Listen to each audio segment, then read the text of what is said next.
আমন্ত্রণ জানাচ্ছি সহিংস উগ্রবাদ বিরোধী বিতর্ক প্রতিযোগিতার গ্র্যান্ড ফাইনালের আজকের এই অনুষ্ঠানে। ডিবেট ফর ডেমোক্রেসির আয়োজনে মানুষের জন্য ফাউন্ডেশনের সম্প্রতি প্রকল্পের সহযোগিতায় আজকের এই চূড়ান্ত বিতর্ক প্রতিযোগিতা যে বিষয়টি নির্ধারিত হয়েছে সেটি হচ্ছে তথ্য প্রযুক্তির অপব্যবহার এই উগ্রবাদকে উস্কে দিচ্ছে। আসলে কি তাই?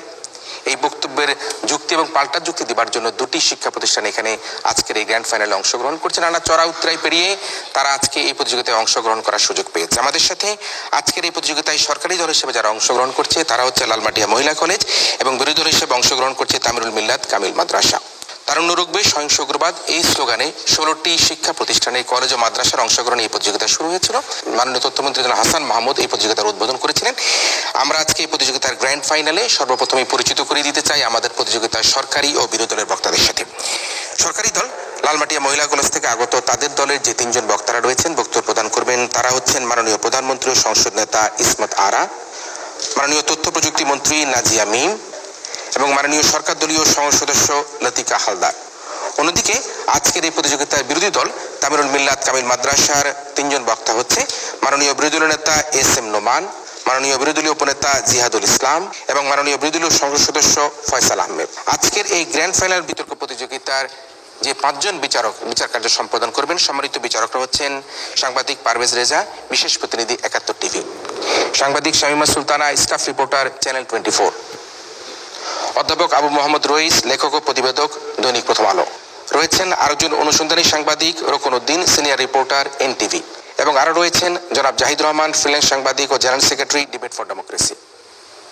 আজকের এই গ্র্যান্ড ফাইনাল ও পুরস্কার বিতরণ অনুষ্ঠানে প্রধান অতিথি হিসাবে আমাদের সাথে উপস্থিত থেকে এই তরুণ বিতার্কিকদের বক্তব্য আলোকে বক্তব্য প্রদান করার জন্য যিনি উপস্থিত রয়েছেন তিনি হচ্ছেন সম্মানিত পুলিশের counter terrorism unit and translation crime ইউনিটের প্রধান বাংলাদেশ পুলিশের ডিআইজি জনাব মোহাম্মদ মনিরুল ইসলাম। আমাদের সম্মানিত প্রধান অতিথি তার বক্তব্য দিবে একেবারে আয়োজনের শেষে। আমরা শুরু করছি আমাদের আজকের ছায়া সংসদ।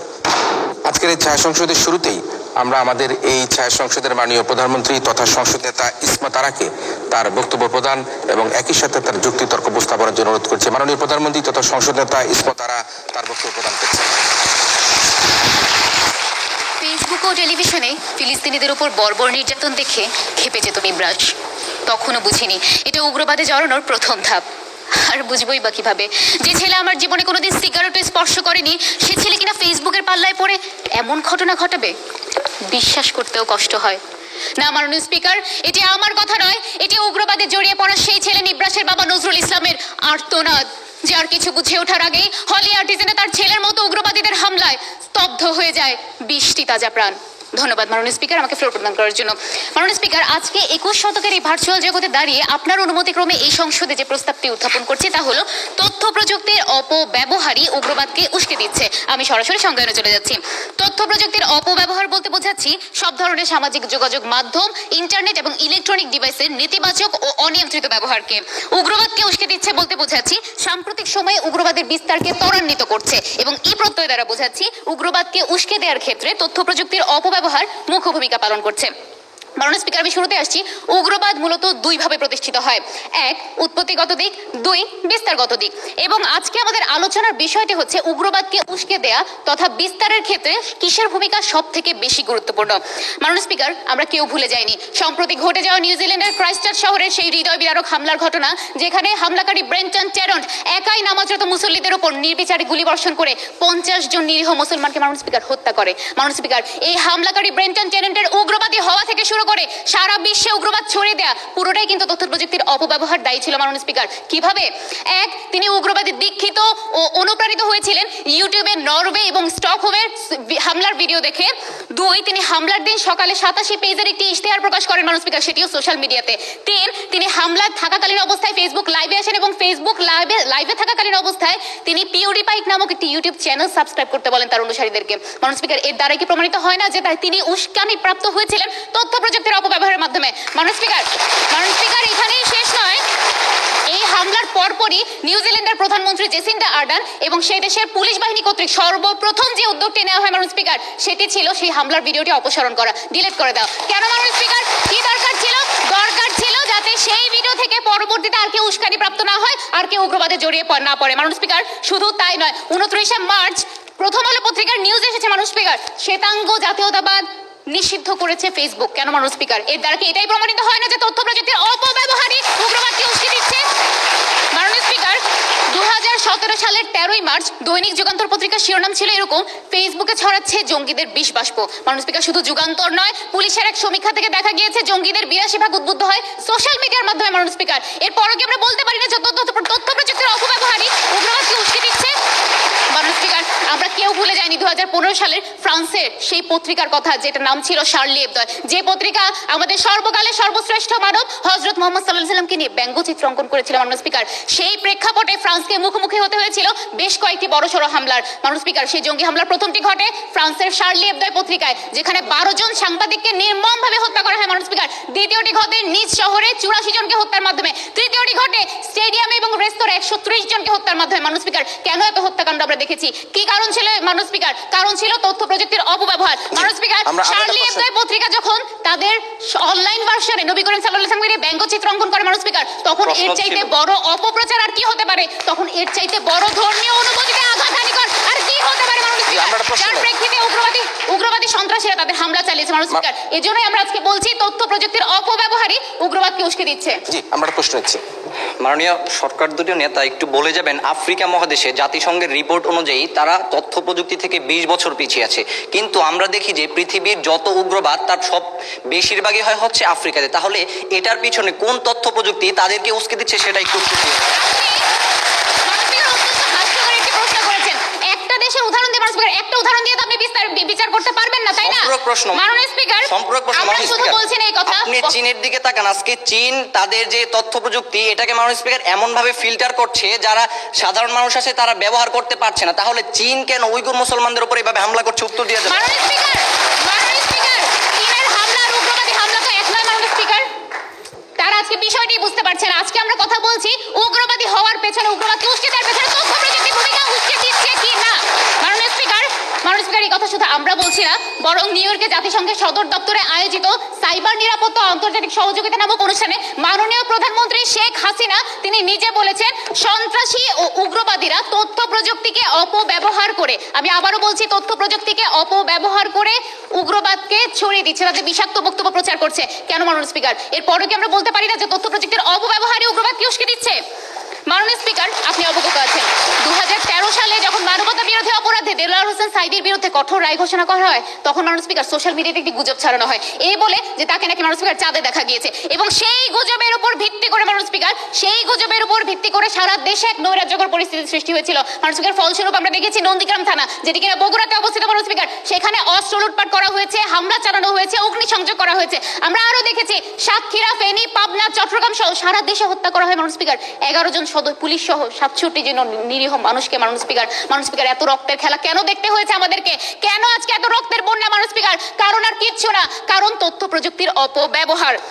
মাননীয় স্পিকার আজকে আমাদের এখানে প্রধান অতিথি হিসেবে উপস্থিত আছেন পুলিশের কাউন্টার টেরোরিজমের ইউনিটের প্রধান জনাব মনিরুল ইসলাম স্যার। আমরা স্যারের কাছে অত্যন্ত আন্তরিকভাবে ধন্যবাদ জানাচ্ছি যে তিনি তার ফোর্স সহ অক্লান্ত পরিশ্রম করে যাচ্ছেন উগ্রবাদ, জঙ্গিবাদ এইগুলো নিয়ন্ত্রণ করার জন্য, এবং স্যারের কাছে আবেদন জানাচ্ছি যাতে সোশ্যাল মিডিয়াতে সেন্সরশিপ আরোপ করা হয়, যাতে ফিল্টারিং, মনিটরিং, স্ক্রিনিং এর ব্যবস্থা করা হয়, যাতে আমাদের তরুণ প্রজন্মকে আর কেউ সহজে উগ্রবাদে উস্কে না দিতে পারে, যাতে মরলে শহীদ বাঁচলে গাজী এই ধরনের মতবাদ কোথাও প্রচারিত না হয়, যাতে করে আর কেউ কাউকে বেহেশতের চাবি দেখে কাউকে বিভ্রান্ত করতে না পারে, সেই বিষয়ে পদক্ষেপ নেওয়ার জন্য।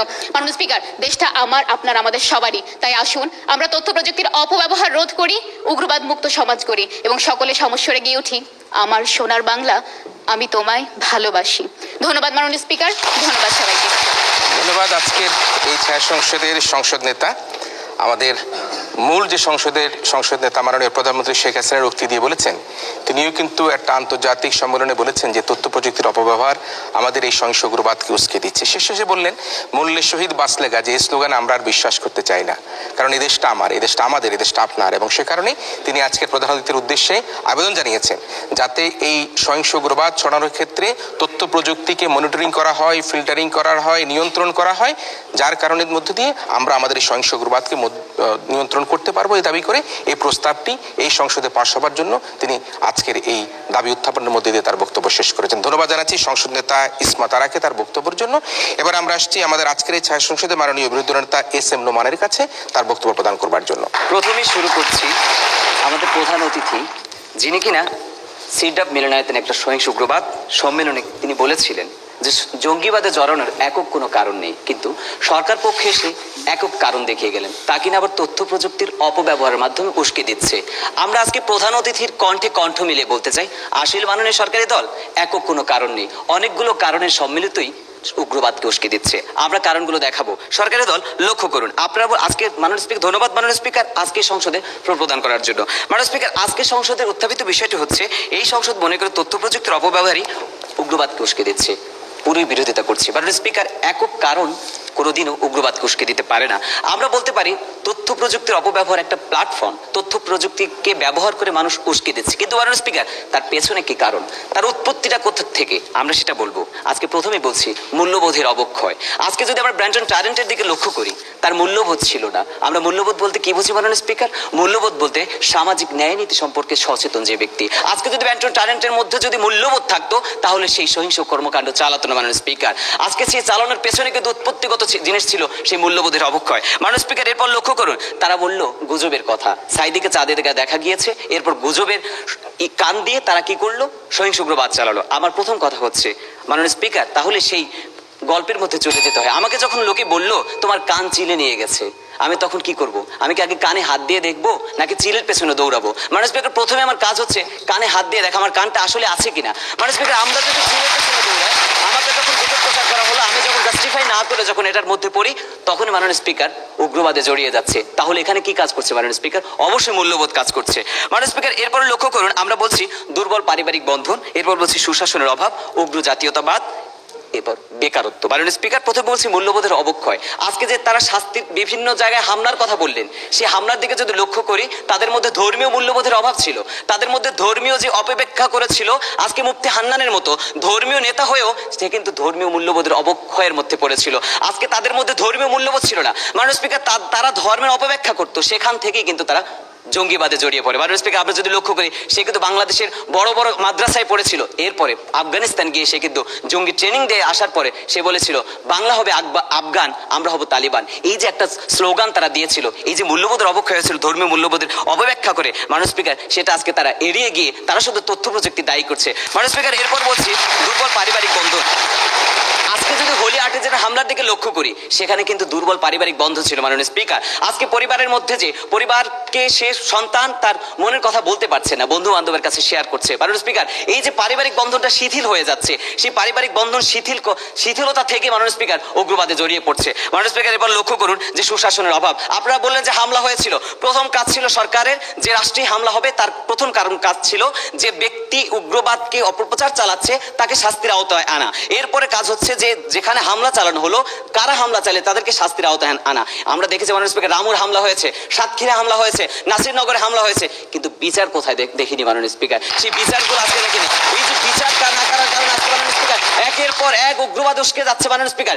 এটা কি সুশাসনের অভাব নয় মাননীয় স্পিকার? আজকে বলছি মাননীয় স্পিকার, এরপর আসুন উগ্র জাতীয়তাবাদ। তারা বলে ব্র্যান্টন ট্যারেন্টের কথা, সে কিন্তু একজন উগ্র জাতীয়তাবাদে বিশ্বাসী ছিল মাননীয় স্পিকার। তারা কিন্তু বর্ণবাদে বিশ্বাসী ছিল মাননীয় স্পিকার। সে কিন্তু ট্রাম্পের বক্তব্য থেকে সে কিন্তু উদ্বুদ্ধ হয়ে সহিংস উগ্রবাদে সে জড়িয়ে পড়েছিল মাননীয় স্পিকার। আজকে ট্রাম্প যখন উগ্র জাতীয় একটা প্রশ্ন নাই। জি জি, আপনি বলে গেলেন সুশাসনের অভাবের কথা। আপনার কাছে আমার সুস্পষ্ট প্রশ্ন, ব্রেন্টন ট্যারেন্ট অস্ট্রেলিয়ান নাগরিক, সেখানে কোন সুশাসনের অভাব ছিল যার কারণে সে উগ্রবাদী হয়েছে আজকে? যে ধন্যবাদ। আমরা কিন্তু একটা কারণ দেখাইনি মাননীয় সাংসদ, আমরা কিন্তু অনেকগুলো কারণ দেখিয়েছি। এক একটা ব্যক্তি এক একটা মাধ্যমে উস্কে যাচ্ছে, আপনারা কিন্তু একটা কারণে দেখিয়ে যাচ্ছে তথ্য প্রযুক্তির অপব্যবহার। আমরা কিন্তু বলছি সে কিন্তু জাতীয়তাবাদ মূল্যবোধের অবক্ষয় থেকে কিন্তু সে সহিংস উগ্রবাদে জড়িয়ে যাচ্ছে মাননীয় স্পিকার। এরপরে লক্ষ্য করুন মাননীয় স্পিকার, আজকে একাধিক কারণ দেখাচ্ছেন। প্রথম কথা হচ্ছে একাধিক কারণ কখনো প্রধান কারণ হতে পারে না। দ্বিতীয় কথা হচ্ছে উনি বলছেন সুশাসনের অভাব, নাকি সুশাসনের অভাব আছে কিনা আমরা ওনার কাছে এটা জিজ্ঞেস করেছি। ও দেশে সুশাসনের অভাব আছে কিনা? নেই। হ্যাঁ, তো আমরা সুশাসন দিয়ে এখানে বলছি না। হ্যাঁ, আমরা মাননীয় স্পিকার এখানে উগ্র জাতীয়তাবাদ এবং মূল্যবোধের অবক্ষয় থেকে বলছি। মাননীয় স্পিকার, মূল্যবোধের অবক্ষয় এবং উগ্র জাতীয়তাবাদ থেকে তিনি বলছি। বলেছেন মাননীয় স্পিকার আমাকে বলতে দিন, তিনি বলেছেন সুশাসনের অভাবে মানুষ জঙ্গিবাদী হামলা করে। উনি বলেছেন অস্ট্রেলিয়ায় সুশাসনের অভাব নেই মাননীয় স্পিকার, তারপরে হামলা করেছে। কেন করেছে? মাননীয় স্পিকার, তাহলে কোস্টাকার ব্রান্টন টারেন, তার মধ্যে মূল্যবোধের অবক্ষয় ছিল। এখানে নিউজিল্যান্ড কিংবা অস্ট্রেলিয়া সরকারের কোনো ব্যর্থতা না।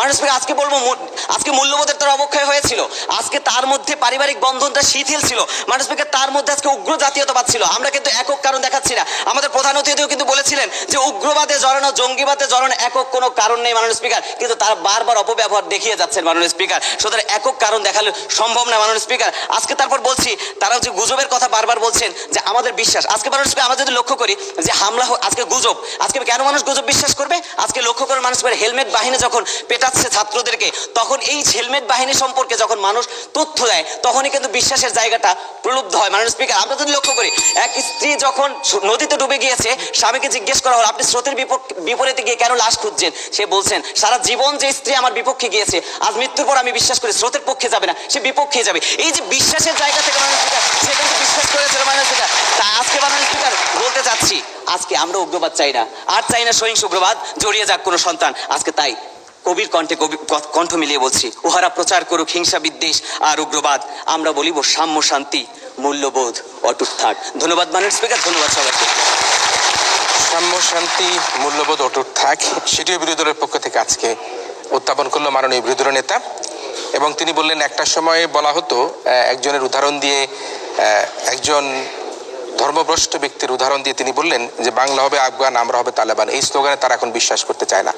তারা আবার এটাও বলতে চায় যে শুধুমাত্র যে আমাদের তথ্য প্রযুক্তির অপব্যবহারে আমাদের এই সহিংস উগ্রবাদকে উস্কে দিচ্ছে তা নয়, পারিবারিক বন্ধনের অভাব, সামাজিক অবক্ষয়, সুশাসনের অভাব, বিচারহীনতার সংস্কৃতি ইত্যাদিকে তারা দায়ী করছে যে আজকের এই তথ্য প্রযুক্তির অপব্যবহার নয়, আমাদের উগ্রবাদকে উস্কে দিবার জন্য। এবার আমরা বক্তব্য শুনবো আমাদের আজকের এই ছায়া সংসদের মাননীয় তথ্য প্রযুক্তি মন্ত্রী, ছায়ামন্ত্রী নাজিয়া মিমের কাছ থেকে তার বক্তব্য। ধন্যবাদ মাননীয় স্পিকার, আজ এই মহান সংসদে আমাকে ফ্লোর প্রদান করার জন্য। মাননীয় স্পিকার, শুরু করছি প্রথম আলো পত্রিকার 22 মার্চের একটি খবর দিয়ে, যেখানে টুইটারে একটি বন্দুকের ছবি পোস্ট করে নিউজিল্যান্ডের প্রধানমন্ত্রীকে হত্যার হুমকি দিয়ে বলা হয়েছে ইউ আর নেক্সট। মাননীয় স্পিকার, নিউজিল্যান্ডের প্রধানমন্ত্রীকে তথ্য প্রযুক্তির অপব্যবহার করে যখন হত্যার হুমকি দিয়ে বলা হয় ইউ আর নেক্সট, তখন আমরা এটাই বুঝতে পারি যে তথ্য প্রযুক্তির অপব্যবহার, অপচর্চা আজ কতটা ভয়াবহ রূপ ধারণ করেছে, কতটা উস্কে দিচ্ছে উগ্রবাদকে। মাননীয় স্পিকার, আর এই প্রেক্ষাপটে দাঁড়িয়ে আমার বিরোধী দল যখন বলে গেলেন উগ্রবাদকে উস্কে দিচ্ছে মূল্যবোধের অবক্ষয়, পারিবারিক বন্ধন এর অভাব, বেকারত্ব, সুশাসনের অভাব, মাননীয় স্পিকার, তখন বিষয়টিকে অনেক হাস্যকর এবং অযৌক্তিক মনে হলো। মাননীয় স্পিকার, আমি তাদের জ্ঞাতার্থে জানাতে চাই হলি আর্টিজানে হামলাকারী নিবরাস রোহান কোন অসামাজিক পরিবেশ থেকে উঠে এসেছিল মাননীয় স্পিকার? তারা মাননীয় স্পিকার, তাদের কোন বেকারত্ব, মাননীয় স্পিকার, কোন বেকারত্ব তাদের উগ্রবাদী বানিয়েছে? মাননীয় স্পিকার, তারা ধনী পরিবারের ছেলে, শিক্ষিত পরিবারের ছেলে, এমনকি মাননীয় স্পিকার তারা সমাজের নামি দামি প্রতিষ্ঠান থেকে পড়াশোনা করে এসেছে। এখানে কোনো বেকারত্ব, কোনো সুশাসনের অভাব তো মাননীয় স্পিকার প্রভাব ফেলেনি। কারণ মাননীয় স্পিকার, এখানে প্রভাব ফেলেছে শুধুমাত্র তথ্য প্রযুক্তির অপব্যবহারের মাধ্যমে উস্কানি। মাননীয় স্পিকার, শুধু এটি নয়, ব্রেন্টন টারেন্ট মাননীয় স্পিকার অস্ট্রেলিয়ার মতো উন্নত দেশের নাগরিক, এরপরেও উগ্রবাদী হামলা চালিয়েছে। কেন মাননীয় স্পিকার, কেন? কারণ একটি মাননীয় স্পিকার, তথ্য প্রযুক্তির অপব্যবহার, যা আজ প্রমাণিত সত্য। মাননীয় স্পিকার, তারা বারবার বললেন আমরা নাকি বলছি তথ্য প্রযুক্তির অপব্যবহার উগ্রবাদের বাড়ার কারণ। আমরা কিন্তু বাড়ার কারণ একবার বলেছি মাননীয় স্পিকার, আমার প্রধানমন্ত্রী বলেছেন, আমি বলছি না, আমার মাননীয় স্পিকার আমার সাংসদও বলবেন না। আমরা বলছি তথ্য প্রযুক্তির অপব্যবহার উগ্রবাদকে উস্কে দিচ্ছে, আমরা বাড়ার কারণ বলছি না। আমরা বলছি উস্কে দিচ্ছে, আর তারা বলছে মাননীয় স্পিকার উগ্রবাদ বাড়ার কারণ। মাননীয় স্পিকার, শুধু এটি না, তারা এখানে উপস্থিত জনাব মনিরুল ইসলাম স্যারের বক্তব্যকে তিনি নাকি বলেছেন একটি মাত্র কারণ কখনো উগ্রবাদের কারণ হতে পারে না। মাননীয় স্পিকার, তিনি বলেছেন উগ্রবাদের কারণ হতে পারে না, তিনি কি বলেছেন উগ্রবাদ উস্কে দেওয়ার কারণ হতে পারে না? কিন্তু মাননীয় স্পিকার, আজ আমরা এখানে কথা বলছি তথ্য প্রযুক্তির অপব্যবহার উগ্রবাদকে উস্কে দিচ্ছে। মাননীয় স্পিকার, আমাদের প্রধান অতিথি 2018 সালের 24 নভেম্বর রাজধানীর সিডাপ মিলনায়তনে মানুষের জন্য ফাউন্ডেশন কর্তৃক আয়োজিত এক আলোচনা সভায় বলেছিলেন ভিডিও গেম জঙ্গিবাদকে প্রভাবিত করে। মাননীয় স্পিকার, আমরা যদি একটু পিছনের দিকে তাকাই, তার কথার প্রতিচ্ছবি কিন্তু আমরা দেখতে পাই। পৃথিবীর ইতিহাসে ভয়ঙ্করতম খুনিদের একজন হলেন নরওয়ের আন্দ্রে ব্রেভিক। মাননীয় স্পিকার, এই খুনি মাননীয় স্পিকার 2011 সালের 23 জুলাই নরওয়ের সরকারি ভবনে ও রাজনৈতিক ভবনে হত্যা চালিয়ে 77 জন মানুষকে হত্যা করে মাননীয় স্পিকার। আর এই হামলার কারণ কি ছিল মাননীয় স্পিকার? আন্দ্রে ব্রেভিক নিজে বলেছে মাননীয় speaker, say world of welfare 2 গেমের একনিষ্ঠ খেলোয়াড় ছিল মাননীয় স্পিকার, এবং এই গেম থেকে তিনি অনুপ্রাণিত হয়েছিলেন এবং এই ধরনের উগ্রবাদী হামলার সাথে জড়িয়েছে মাননীয় স্পিকার। আর এই বক্তব্য এটি প্রমাণ করছে যে তথ্য প্রযুক্তির অপব্যবহারে উগ্রবাদকে উস্কে দিচ্ছে। আর মাননীয় স্পিকার, নিউজিল্যান্ডের ঘটনা আমাদের নতুন করে বলার কিছু নেই মাননীয় স্পিকার। নিউজিল্যান্ডের ঘটনা ফেসবুকে ছড়িয়ে পড়ে যেন উগ্রবাদীরা উস্কানি না পায় তার লক্ষ্যে নিউজিল্যান্ডের প্রধানমন্ত্রী প্রথমে কি করেছিল মাননীয় স্পিকার? নিউজিল্যান্ডের প্রধানমন্ত্রী এবং আইন শৃঙ্খলা বাহিনী প্রথমেই যে ভিডিওগুলো আপলোড হয়েছিল সেগুলো সরিয়ে ফেলার নির্দেশ দিয়েছে এবং ফেসবুক কর্তৃপক্ষ তাই করেছে। মাননীয় স্পিকার 24 ঘন্টার মধ্যে 15 লাখ ভিডিও ফেসবুক থেকে সরিয়ে ফেলে আর 12 লাখ ভিডিও আপলোডে বাধা দেওয়া মাননীয় স্পিকার কেন করেছে? কেন করেছে মাননীয় স্পিকার? করেছে কারণ তারা এটা বুঝতে পেরেছিল যে তথ্য প্রযুক্তির অপব্যবহারই উগ্রবাদকে উস্কে দিচ্ছে। মাননীয় স্পিকার, আমরা কিন্তু বলছি মাননীয় স্পিকার তথ্য প্রযুক্তির অপব্যবহার উগ্রবাদকে উস্কে দিচ্ছে, কিন্তু আমরা এটা একবারও বলিনি যে তথ্য প্রযুক্তির অপব্যবহার উগ্রবাদ বাড়ার কারণ। আমরা শুধু বলছি তথ্য প্রযুক্তির অপব্যবহার উগ্রবাদকে উস্কে দিচ্ছে। জি, যে আজকে 2004 সালে জেএমবি কর্তৃক যখন 63 জেলায় একসাথে বোমা হামলা হয়েছিল তাদেরকে উস্কে দেওয়ার পিছনে কোন মাননীয় তথ্য প্রযুক্তি স্পিকার, কাজ করেছিল? এটি রাজনৈতিক পৃষ্ঠপোষকতা হয়েছিল। রাজনৈতিক পৃষ্ঠপোষকতার হামলা আর উগ্রবাদীকে এক করে ফেলবেন না, সংসদের মূল্যবান সময় নষ্ট করবেন না। মাননীয় স্পিকার, ফিরে আসছে আমার বক্তব্য। মাননীয় স্পিকার, আমরা সবাই জানি শুধুমাত্র জঙ্গিবাদকে আপনার উগ্রবাদ হিসেবে ধরছেন। মাননীয় স্পিকার, আমাদের প্রধানমন্ত্রী সংজ্ঞা দিয়ে গিয়েছেন। আপনার প্রধানমন্ত্রীর সঙ্গে মাননীয় আপনারা স্পিকার, নিজেরাই আমাদের কিন্তু প্রধানমন্ত্রী সংজ্ঞা দিয়ে গিয়েছেন। আপনারা বিপরীতে নিজেরাই কথা বলছেন যে আপনারা আসলে জঙ্গিবাদ বলতে কি শুধুমাত্র উগ্রবাদকে বোঝাচ্ছেন। আজকে একটি রাজনৈতিক পৃষ্ঠপোষকতা, মাননীয় স্পিকার, রাজনৈতিক ঐশীর মতো মেয়েরা পৃষ্ঠপোষকতা। যখন তার পিতাকে মাননীয় হত্যা স্পিকার, করে, পিতা মাতাকে হত্যা করে, তখন কি আপনি এটাকে উগ্রবাদ বলবেন না? মাননীয় স্পিকার, এটি পারিবারিক ক্রন্দল। মাননীয় স্পিকার, তিনি তো মাননীয় স্পিকার আজকে বিষয়টি তাহলে আপনারা উগ্রবাদ পারিবারিক ক্রন্দল উগ্রবাদ। মাননীয় স্পিকার, পারিবারিক ক্রন্দল উগ্রবাদ, রাজনৈতিক অস্থিরতা, এগুলো তো তাকে বুঝতে হবে মাননীয় স্পিকার, শুধু কথা বললে তো হবে না। মাননীয় স্পিকার, আমরা সবাই জানি মাননীয় স্পিকার 2018 সালের নির্বাচনে ইন্টারনেটে 3G এবং 4G সেবা বন্ধ রাখা হয়েছিল। কেন রাখা হয়েছিল মাননীয় স্পিকার? কারণ নির্বাচন কমিশন বুঝতে পেরেছিলেন যদি আমাদের দেশে 3G এবং 4G সেবা চালু থাকে উগ্রবাদীরা দ্রুত উগ্রবাদী কার্যক্রম ছড়িয়ে উগ্রবাদী উস্কানি দিবে, যে জন্যই 3G এবং 4G সেবা বন্ধ রেখেছিল। যার ফলাফল আমরা কি দেখেছি মাননীয় স্পিকার? দেখেছি পরবর্তী নির্বাচনের চাইতে এবারে নির্বাচন কম সহিংসতাপূর্ণভাবে সম্পূর্ণ হয়েছে মাননীয় স্পিকার। এজন্যই আমরা মাননীয় স্পিকার এই সংসদে দাঁড়িয়ে বলছি তথ্য প্রযুক্তির অপব্যবহার উগ্রবাদকে উস্কে দিচ্ছে। মাননীয় স্পিকার, আমরা সবাই জানি আগুনে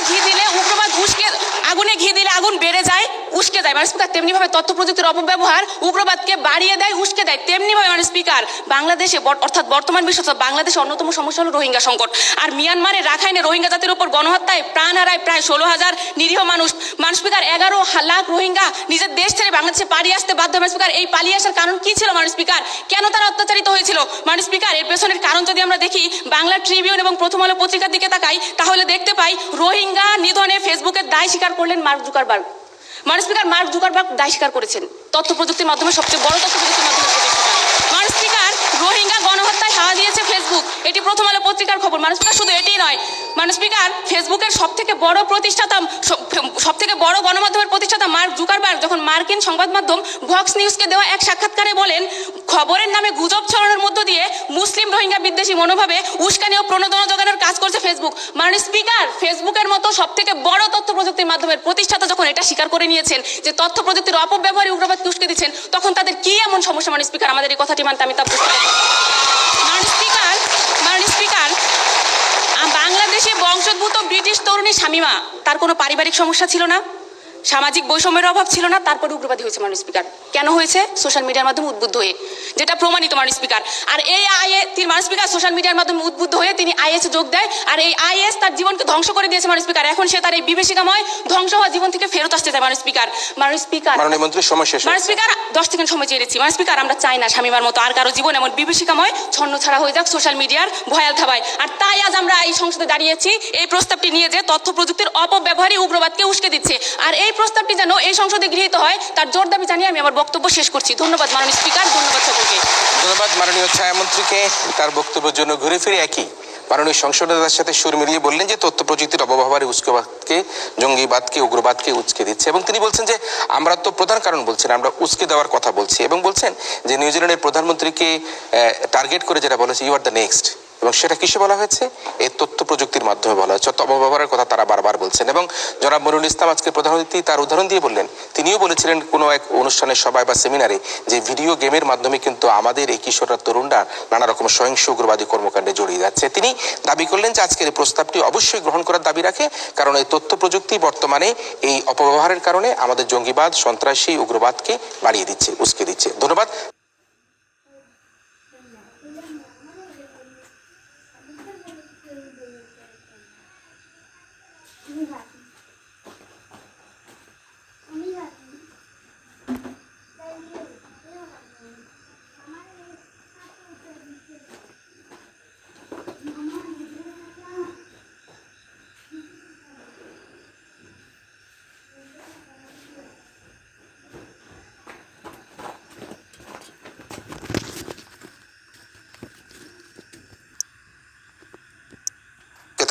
জন্য এবার আসবো আমরা বিরোধী দলীয় উপনেতা জিহাদুল ইসলামের কাছ থেকে তার বক্তব্য শুনবার জন্য। মাননীয় উপনেতা জিহাদুল ইসলাম তার বক্তব্য প্রদান করছেন। ধন্যবাদ মাননীয় স্পিকার আজকে এই সংসদ আমাকে ফ্লোর প্রদান করার জন্য। আজকে যখন আমরা একটি বিষয় নিয়ে বিতর্ক করছি, বিতর্কের বিষয় এই সংসদ মনে করে তথ্য প্রযুক্তির অপব্যবহারই উগ্রবাদকে উস্কে দিচ্ছে, কিন্তু আজকে সরকারি দল যখন এই সংজ্ঞানটি করছেন যে তারা মুখ্য ভূমিকা পালন করছে, কিন্তু আমরা এটা মেনে নিতে পারি না। কারণ কি, অপব্যবহারই যখন তারা এই প্রত্যয় যোগ করেন তখন শুধুমাত্র একটিমাত্র কারণ হিসেবে আমরা তথ্য প্রযুক্তিকে গণ্য করতে পারি। তাই আজকে আমরা মনে করি যে তারা যে বিতর্কটি করছেন তারা আসলে গ্রাউন্ড ফ্লোর অথবা ভুল জায়গা থেকে বিতর্কটি করার চেষ্টা করছেন। এরপরে কেন আমরা বলছি যে শুধুমাত্র একটিমাত্র কারণ কখনোই উগ্রবাদকে উস্কে দিতে পারে না। কারণ কি, আমরা মনিরুল ইসলাম স্যারের কথাগুলি বলতে পারি যে তিনি সর্বপ্রথম বলেছেন যে বঞ্চনাবোধ থেকে আজকে উগ্রবাদের উৎপত্তি। তাহলে আপনারা কিভাবে বলতে পারেন শুধুমাত্র তথ্য প্রযুক্তি মানুষকে উগ্রবাদকে উস্কে দিচ্ছে? এরপর আপনারা বললেন যে আমরা উগ্রবাদ বলতে উস্কে দেওয়া বলতে বাড়ানো বোঝাচ্ছি না, কিন্তু দ্বিতীয় বক্তা শেষের দিকে বলে গেলেন যে আজকে উগ্রবাদ বলতে অথবা উস্কে দেওয়া বলতে আমরা আজকে বাড়ানো বোঝাচ্ছি। তো আজকে আপনাদের কথাগুলো আপনারা নিজেরাই সমন্বয় করে আসতে পারেন, আজকে আপনারা কি বলতে চাচ্ছেন? এরপর আমরা বলবো কেন আজকে আমরা বলছি এই সংসদ মনে করে তথ্যপ্রযুক্তির অপব্যবহারে উগ্রবাদকে উস্কে দিচ্ছে না। এই প্রথমে আমরা যে কথাটি বলতে চাচ্ছি এটা হচ্ছে সুশাসনের অভাব। 2012 সালে প্রকাশিত একটি প্রতিবেদনে বলা হয়েছে উন্নয়নশীল দেশগুলিতে সুশাসনের অভাবে উগ্রবাদকে উস্কে দিচ্ছে। এরপরে আমরা দ্বিতীয় ক্ষেত্রে বলতে পারি 2014 সালে প্রকাশিত একক পত্রিকার পর্যবেক্ষণে বলা হয়েছে সম্প্রতি সময়ে দুর্নীতি এবং সুশাসনের অভাব তরুণদের বোকা হারামের মতো জঙ্গিবাদে যোগ দেওয়ার জন্য কি আহ্বান জানাচ্ছে। তো এই ক্ষেত্রগুলি থেকে আমরা কিভাবে আপনি বলতে পারেন তথ্যপ্রযুক্তি তাদেরকে উস্কে দিয়েছে? এরপরে আমরা বলতে পারি যে দুর্বল পারিবারিক বন্ধন। আজকে আপনারা বলছেন দুর্বল পারিবারিক বন্ধন, আজকে আমরা ঐশীর কথা বলছি, ঐশী উগ্রবাদে জড়ায়নি। কিভাবে আপনি বলছেন ঐশী উগ্রবাদে? পিতামাতাকে হত্যা করে কেউ উগ্রবাদ না, এটা পারিবারিক দ্বন্দ্ব। আপনি কিভাবে বলতে পারছেন? পারিবারিক কলহের মধ্যে তো এই ধরনের হত্যা বিষয়গুলো আসে না। তাহলে আমরা বলতে পারি সে উগ্রবাদে জড়িয়েছে। এই উগ্রবাদগুলো জড়ানোর জন্য কোন তথ্য প্রযুক্তি তার পিছনে কাজ করেছে না? তার পারিবারিক বন্ধন দুর্বল ছিল। আমরা জানি যে কি ঐশী সর্বপ্রথম মাদক গ্রহণ করেছিল তার পরিবার থেকে, এবং তার পরিবার তাকে অঢেল সুযোগ দিয়েছে বিভিন্ন জায়গায় মেশার জন্য। এই ক্ষেত্র থেকে সে উগ্রবাদ জড়িয়েছে। এরপরে আমরা বলতে পারি 29 অক্টোবর 2016 সালে স্বরাষ্ট্র মন্ত্রণালয় কর্তৃক একটি প্রকাশিত একটি রিপোর্টে দেখা যায় বাংলাদেশে 13,85,000 রয়েছে, যাদের মধ্যে 44% বর্তমানে মাদক ব্যবসার সাথে জড়িত এবং 35% বিভিন্ন ধরনের অপরাধের সাথে জড়িত। এই যে আমরা 13 লক্ষ শিশুকে উগ্রবাদ তৈরি করছি অথবা 13 লক্ষ শিশু বাংলাদেশে উগ্রবাদে তৈরি হচ্ছে, এর পিছনে কোনো ধরনের তথ্য প্রযুক্তি দায় কিনা আপনি বলে দেবেন? তাদের পরিবার নেই, এই জন্য তারা কিন্তু আজকে উগ্রবাদে জড়িয়ে পড়ছে। এরপরে আমরা বলতে পারি রাজধানীতে কিছুদিন আগে উত্তরাতে আমরা গ্যাং কালচার নামে একটি অবস্থা দেখিয়েছিলাম, যেখানে মধ্যে 9ম শ্রেণীর একটি শিশু তার বন্ধুদের হাতে হত্যার শিকার হয়েছে। কিভাবে দেখা যাচ্ছে? এই ধরনের উগ্রবাদের মাধ্যমে তাদের পরিবার তাদেরকে ছাড় দিয়েছে, তারা গ্যাং কালচারের মধ্যে নিজেদেরকে প্রতিষ্ঠিত করেছে। এই ক্ষেত্রে আপনার তথ্য প্রযুক্তির কোন দিকগুলো দেখাবেন যে তাদেরকে উগ্রবাদে জড়িয়ে পড়ার জন্য আশঙ্কা দেখিয়েছে? এরপর আপনারা বললেন যে আমরা বলি বেকারত্বের কথা। বেকারত্বের কথাগুলো প্রথমে দেখে নেন। 2016 সালে বিশ্বব্যাংক কর্তৃক পরিচালিত একটি জরিপে বলা হয়েছে যে আফ্রিকা থেকে অধিকাংশ যারা জঙ্গিবাদে যোগ দিচ্ছে তাদের প্রত্যেকেই বেকার। এবং একইভাবে আমরা সোমালিয়াতে ইউনিসেফ কর্তৃক একটি জরিপে দেখা যায় যে যারা ওই দেশে জঙ্গিবাদে যোগ দিয়েছে তাদের 27% অর্থনৈতিক কারণে, অর্থাৎ তাদের মধ্যে বেকারত্বের থেকে যে একটি ক্ষোভ তৈরি হয়েছে, ওই ক্ষোভ থেকে তারা কি করেছে? জঙ্গিবাদ জয়েন দিয়েছে। এরপর আমরা বলতে পারি উগ্র জাতীয়তাবাদ। আজকে আপনারা বলছেন বারবার উগ্র জাতীয়তাবাদ ফেসবুকের মাধ্যমে ছড়াচ্ছে। তাহলে আমরা বলতে পারি যে 19 শতক অথবা 20 শতকের পৃথিবীতে এই পরিমাণ যে আমরা 60 লক্ষ ইহুদিকে হত্যা দেখেছি, অথবা আমরা 20 লক্ষ মুসলিমের মাধ্যমে 20 লক্ষ মানুষকে হত্যা দেখি, এই উগ্রবাদগুলো কোন ধরনের তথ্য প্রযুক্তিকে উস্কে দিয়েছিল আপনারা বলে থাকেন? এরপরে আমরা আরও কিছু দেখতে পাচ্ছি, বর্তমানে যতগুলো জঙ্গি সংগঠন প্রতিষ্ঠিত রয়েছে প্রতিটির প্রতিষ্ঠা লগ্ন হচ্ছে যে কি 1970 থেকে নিয়ে 2020 সালের মধ্যে। তখনকার কোন তথ্য প্রযুক্তির ব্যবহারগুলো তাদেরকে উস্কে দিয়েছিল? তাদেরকে জঙ্গিবাদ দমনে উস্কে দিয়েছে। বলছেন যে ব্রেন্টন টেরন্ট নাকি উগ্র জাতীয়তাবাদী। উগ্র জাতীয়তাবাদী যদি হয় তাহলে তিনি অস্ট্রেলিয়ান নাগরিক, তিনি কেন নিউজিল্যান্ডে হামলা করেছেন? কেন? উত্তর দিয়ে যাবেন আপনি। দেখুন, তিনি বর্ণবাদী অথবা উগ্র জাতীয়তাবাদী, হ্যাঁ, সেটা নিজের দেশে কেন করলেন না? নিজের দেশে তিনি যেখানে সুযোগ পেয়েছেন, কারণ তিনি উগ্রবাদী, অন্যভাবে আজকে উস্কানি তিনি পেয়েছেন। যেই দেশে নিজের কর্মকাণ্ডগুলো করার সুযোগ পেয়েছেন তিনি ওই দেশে গিয়ে করার সুযোগ পেয়েছেন। এরপরে আমরা প্রথমে যে জিনিসগুলো দেখতে পাই, দেখুন আজকে আপনারা বারবার বলতেছেন যে উগ্র জাতীয়তাবাদ কেন হচ্ছে। আজকে আমরা জানি 2010 জাতীয়তাবাদ হলো এমন একটি মতবাদ যেখানে নিজের দেশের প্রতি প্রেম, মানে নিজের দেশের প্রতি উগ্র ভালোবাসা। তাহলে সেটা তার অস্ট্রেলিয়া এই যে আপনাদের নিউজিল্যান্ডে না গিয়ে তাহলে কেন সে নিউজিল্যান্ডে করলো? উত্তর দিয়ে যাবে। হ্যাঁ, অবশ্যই জাতীয়তাবাদ তখনই ভয়ঙ্কর হয়ে ওঠে যখন আমি নিজের দেশে আমি নিজেকে সেরা মনে করবো এবং বাইরের থেকে যারা এসেছে তাদেরকে আমি ক্ষতিকারক মনে করবো। আপনারা বারবার বলতেছেন জাতীয়তাবাদে আমি বাংলাদেশকে ভালোবাসি, তার মানে এই না যে আমি বাইরেকে হত্যা করবো। আপনি এটাই বলবেন যে আজকে আমি এর মানে এই না যে আমি বাংলাদেশকে ভালোবাসি, এর মানে আমি বাংলাদেশের বাইরে যারা এসেছে তাদের উপর আমি হামলা করবো। অস্ট্রেলিয়াতে কিন্তু অভিবাসী ছিল। তাহলে অস্ট্রেলিয়া হামলা না করে অস্ট্রেলিয়াতে সে সুযোগটি পায়নি, সে নিজের জিদ দেখানোর জন্য, নিজের আক্রোশ দেখানোর জন্য সে মাননীয় স্পিকার, আমরা এটাই তো বলছি, মাননীয় স্পিকার, উগ্রবাদীরা অবশ্যই তথ্য মাননীয় মন্ত্রী অপেক্ষা করুন। জি, আমরা এই ঘটনার নিষ্পত্তি চাই। আপনার বক্তব্য আপনি শেষ করুন। ধন্যবাদ, আপনি আসন গ্রহণ করুন। এই ক্ষেত্রগুলি থেকে আমরা দেখতে পাই তাদেরকে কোনো ধরনের তথ্য প্রযুক্তি করেনি। আজকে আমরা জানি যখন বারাক ওবামা ক্ষমতায় ছিলেন তখন কোনো ধরনের এই শ্বেতাঙ্গ জাতীয়তাবাদের স্ফুলনটি ঘটেনি, কিন্তু যখন বর্তমানে ডোনাল্ড ট্রাম্প এসে নিজেকে জাতীয়তাবাদী হিসেবে এবং যারা উগ্র জাতীয়তাবাদ সমর্থন করে তাদের নেতা হিসেবে নিজেকে প্রতিষ্ঠিত করেছেন, এরপর আমরা বিভিন্ন জায়গায় উগ্রবাদের পরিস্থিতি দেখতে পাই। তার মানে হচ্ছে তথ্য প্রযুক্তি কোনোভাবেই দায়ী নয়, মূলত দায়ী হচ্ছে যে আমাদের উগ্রবাদ চিন্তাভাবনা এবং একটি নেতার মাধ্যমে। এই ক্ষেত্রগুলো থেকে আমরা বলতে পারি যে কি আজকে আপনাদের যে দাবিগুলো ছিল এই দাবিগুলো কোনোভাবেই প্রকাশ হওয়ার সুযোগ রাখে না। এরপরে আপনারা বলেছেন যে কি তথ্য প্রযুক্তি পৃথিবীতে উস্কে দিচ্ছে না, কমাচ্ছে। আজকে আমরা বলতে পারি যে কি দ্য আটলান্টিক পত্রিকা 2012 সালে প্রকাশিত একটি প্রবন্ধে বলা হয়েছে যে পৃথিবীতে বর্তমানে তথ্য প্রযুক্তির কারণে উগ্রবাদ অনেক কমে এসেছে। আমরা 20 শতকের দিকে যদি তাকে প্রচুর পরিমাণে উগ্রবাদ দেখতে পেয়েছি, যে ধর্মের নামে, জাতীয়তার নামে, দাঙ্গার নামে বিভিন্ন জায়গায় মানুষকে হত্যা করেছে। কিন্তু আমরা 21 শতকে এসে দেখেছি কি না, উগ্রবাদ কমে গিয়েছে। কেন কমে গিয়েছে? কারণ এই তথ্য প্রযুক্তি আমাদের মধ্যে একটি জবাবদিহিতা সৃষ্টি করেছে, আমাদের পরস্পরের প্রতি নজরদারি সৃষ্টি করেছে, আমাদেরকে বাংলাদেশি নাগরিক অথবা দেশীয় নাগরিক থেকে বিশ্ব নাগরিকও পরিণত করেছে। তাই আমরা বলতে চাইছি কি আজকে এই সংসদে এই প্রস্তাবটি কোনোভাবে গৃহীত হওয়ার দাবি রাখে না। ধন্যবাদ মানুষকে, ধন্যবাদ সবাইকে।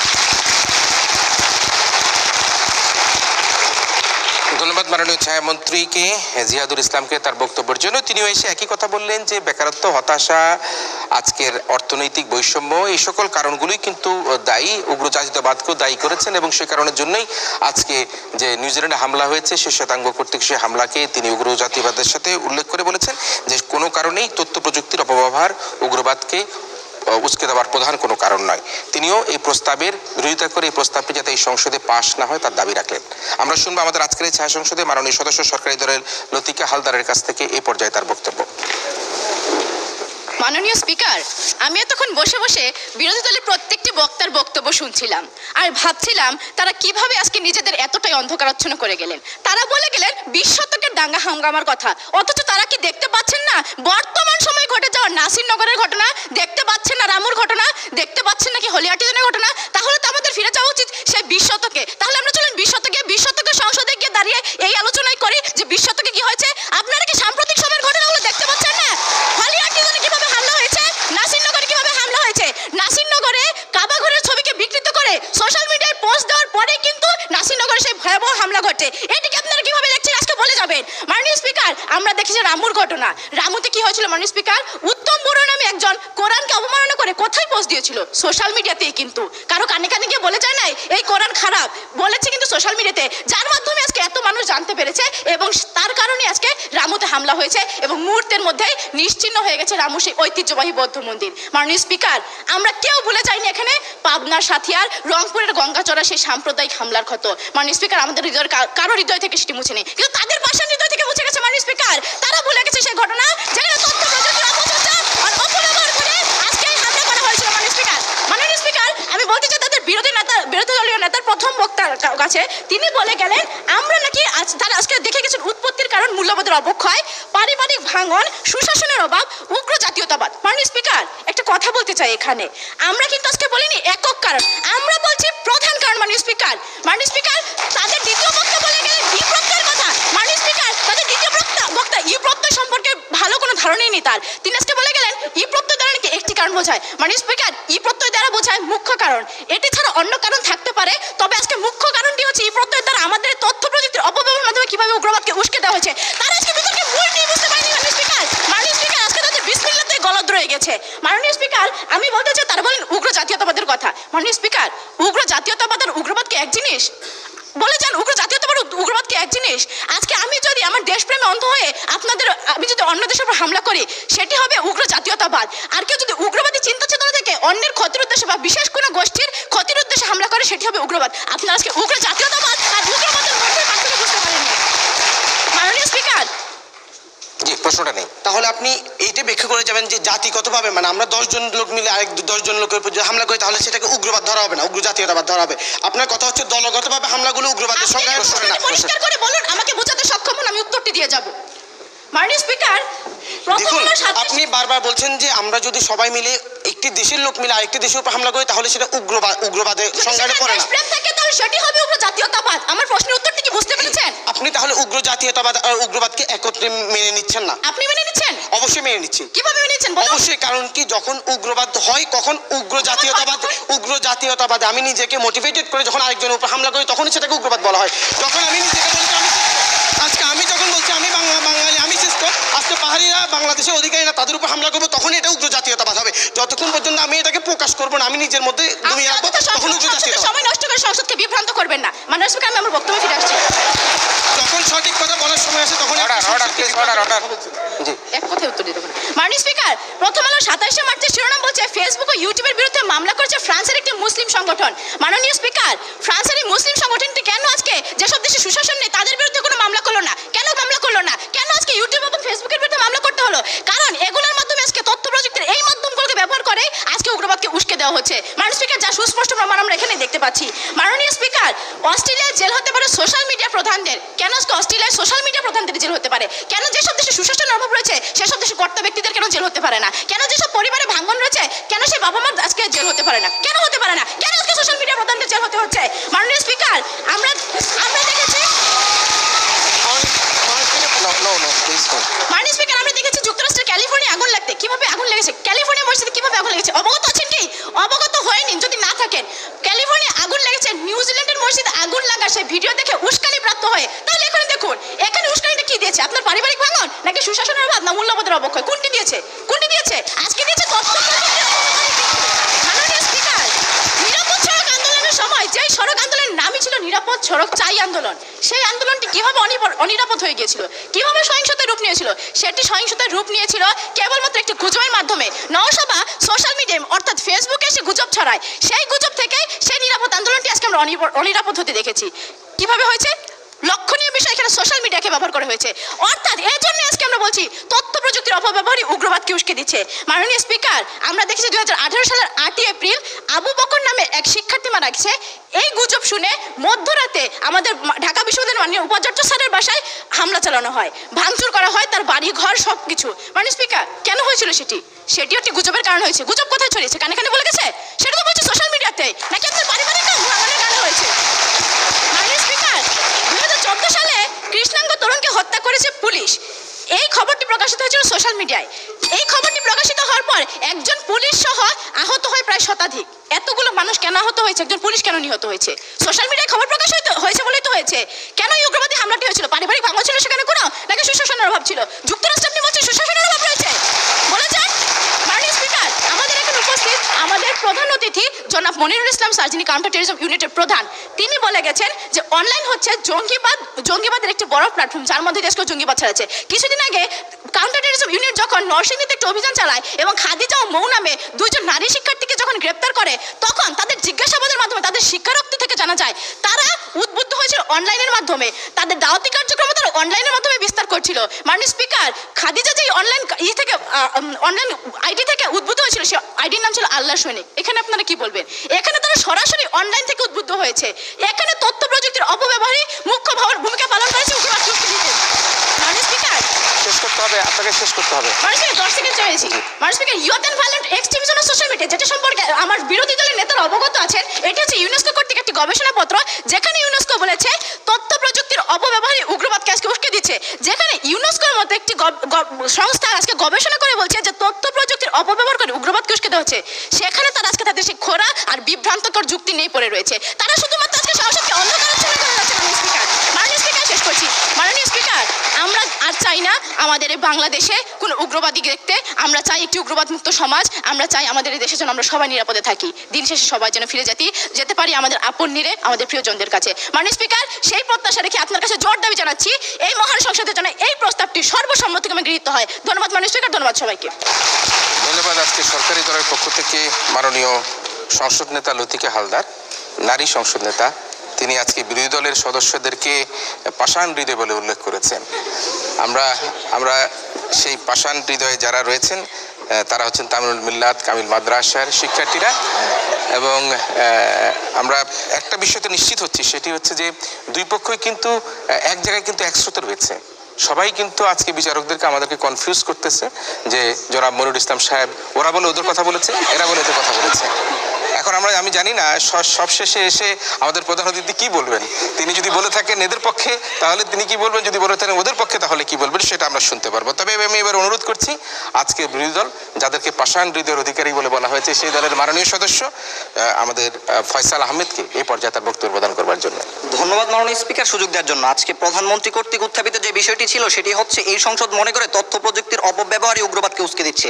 মাননীয় স্পিকার, প্রথমে ক্লিয়ার করা দরকার অপব্যবহার এটা কখন আসে। মাননীয় স্পিকার, যখন আমার রিয়েলিটিতে আমার সুশাসন থাকে না, বাক স্বাধীনতা থাকে না, যখন মাননীয় স্পিকার আমার মাথার মধ্যে বারবার জাতীয় উগ্রবাদ মাননীয় স্পিকার খেলা করে, তখন মাননীয় স্পিকার আমার মধ্যে আসে অপব্যবহারের কথাটা। তখনই মাননীয় স্পিকার আমি সোশ্যাল মিডিয়ায় গিয়ে অপব্যবহারের যে প্রশ্নটা সেটা আসে মাননীয় স্পিকার। এখন লক্ষ্য করুন মাননীয় স্পিকার, আপনারা একটা এমন কিছু দেখিয়ে যান যেটা কিনা মাননীয় স্পিকার এই যে তথ্য প্রযুক্তি এটা আসার এটার উপর বেস করে মাননীয় স্পিকার এমন কোনো সংগঠন আছে কিনা উগ্রবাদী, কিংবা এটার উপর বেস করে এমন কোনো সংগঠন আছে কিনা যারা এটার উপর বেস করেই চলতেছে এবং এটার উপর বেস করে টিকে আছে? নাই মাননীয় স্পিকার। মাননীয় স্পিকার, আজকে লক্ষ্য করুন এই যে উগ্রবাদটা মাননীয় স্পিকার এটা আজকে নতুন নয়, এটা বর্তমান প্রেক্ষাপটের বিষয় নয়, এটা অনেক আগে থেকে চলে আসতেছে মাননীয় স্পিকার। এই উগ্রবাদটা আজকে আপনি লক্ষ্য করুন মাননীয় স্পিকার, 1925 সালের 16 এপ্রিল বুলগেরিয়ার রাজধানীর সোফায়ার মাননীয় স্পিকার সেন্ট নেডেলিয়া চার্চে যে হামলা করা হয়েছিল, 150 জন মানুষ মেরেছিল মাননীয় স্পিকার, 500-র উপর আহত করেছিল কারা মাননীয় স্পিকার? এই যে উগ্র জাতীয়তাবাদীরা মাননীয় স্পিকার। তখন যে উগ্রবাদ ছিল সেটার পিছনে মাননীয় স্পিকার কোন তথ্য প্রযুক্তি দায়ী মাননীয় স্পিকার? সেটা একটু মাননীয় স্পিকার প্রশ্ন করেছিলাম যে আজকে এই যে জেএমবি কিংবা আমাদের 71-এর গণহত্যা মাননীয় স্পিকার, ভারতে যে দাঙ্গা দেখেছি আমরা মাননীয় স্পিকার, এগুলোর পিছনে কোন জাতীয়তা কোন মাননীয় স্পিকার তথ্য প্রযুক্তি দায়ী ছিল সেটা উত্তর দিয়ে জাননি মাননীয় স্পিকার। মাননীয় স্পিকার প্রশ্ন করেছিলাম যে আজকে এই যে আফ্রিকা, দেখুন জাতিসংঘের রিপোর্ট অনুযায়ী আফ্রিকা 20 বছর পিছিয়ে আছে তথ্য প্রযুক্তি থেকে, সেই আফ্রিকাতে কেন পৃথিবীর সবচেয়ে বেশি উগ্রবাদ মাননীয় স্পিকার? উত্তর দিয়ে জাননি মাননীয় স্পিকার। মাননীয় স্পিকার, তারপর লক্ষ্য করুন মাননীয় স্পিকার, আজকে আমরা যে কথাগুলো বলছি সরকারি দল আজকে ঘুরে ফিরে আমাদের কথার মধ্যেই চলে আসতেছে মাননীয় স্পিকার। আমরা অনেকগুলো ক্রাইটেরিয়া দেখিয়েছি, সেই ক্রাইটেরিয়াগুলো কি সুশাসনের অভাব, দুর্বল পারিবারিক বন্ধন, ধর্মীয় মূল্যবোধ, বেকারত্ব, উগ্র জাতীয়তাবাদ। মাননীয় স্পিকার, এই যে 5টা বিষয়, এই 5টার বিষয়ের ভিতরেই বারবার ঘুরে ফিরে তারা চলে আসতেছে মাননীয় স্পিকার। এখন আমি আপনাকে দেখাবো কিছু মাননীয় স্পিকার ঘটনা যেগুলো মাননীয় স্পিকার উগ্র জাতীয়তাবাদের মাধ্যমে ঘটেছে। লক্ষ্য করুন মাননীয় স্পিকার, বিখ্যাত ঘটনা উলাকলাহামায় মাননীয় স্পিকার 1955 সালের 19 এপ্রিল যেখানে ডানপন্থীরা হামলা করেছিল মাননীয় স্পিকার, গাড়ি বোমা নিয়ে হামলা করেছিল, সেটার পিছনে কোন তথ্য প্রযুক্তি দায়ী ছিল মাননীয় স্পিকার? মাননীয় স্পিকার, 1941 সাল থেকে 1948 সাল পর্যন্ত সময়ে ইহুদি উগ্র জাতীয়তাবাদীরা মাননীয় স্পিকার 249টি হামলা করেছে মাননীয় স্পিকার, সেখানে কোন তথ্য প্রযুক্তি দায়ী ছিল মাননীয় স্পিকার? মাননীয় স্পিকার, শুধু তাই নয়, আজকে লক্ষ্য করুন মাননীয় স্পিকার, স্পেনে এবং ফ্রান্সে ইটিএ মাননীয় স্পিকার তারা উগ্র ডানপন্থী মাননীয় স্পিকার, তারা উগ্র জাতীয়তাবাদী মাননীয় স্পিকার, তারা 400-র উপর মানুষ নিহত করেছে।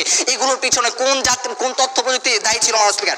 এখন আসি মাননীয় স্পিকার, তারা যে কথাগুলো আমাদেরকে বললো সেটার একটু রিভার্ট দিয়ে মাননীয় স্পিকার, তারা বললো ব্রেন্টন ট্যারেন্টের কথা মাননীয় স্পিকার। যখন ব্রেন্টন ট্যারেন্টের ভিতরে বর্ণবাদী যে মাননীয় স্পিকার অনেক আকাঙ্ক্ষা, এই বর্ণবাদীটা যখন মাননীয় স্পিকার তার ভিতরে তীব্র আকাঙ্ক্ষা তৈরি করে, তখন মাননীয় স্পিকার সে অস্ট্রেলিয়া না নিজের দেশ না মাননীয় অন্য দেশে গিয়ে এই বর্ণবাদী লালন করতে গিয়ে মাননীয় স্পিকার হামলা করে মাননীয় স্পিকার। মাননীয় স্পিকার, আজকে এই যে মাননীয় স্পিকার তারা নিব্রাসের কথা বলে গেলেন, আমরা মাননীয় স্পিকার আমাদের 5টা ক্রাইটেরিয়ার মধ্যে একটা ছিল পারিবারিক বন্ধন, দুর্বল বন্ধন মাননীয় স্পিকার। এই যে আপনার নিব্রাসের কথা বলছেন, নিব্রাস কি ছিল মাননীয় স্পিকার? নিব্রাসের বাবা আর্তনাদ করে বলেছিল আমার ছেলে আমার সাথে অনেক দিন ধরে সম্পর্ক নেই মাননীয় স্পিকার। তাহলে এটার কি ব্যাখ্যা মাননীয় স্পিকার? মাননীয় স্পিকার, তাছাড়া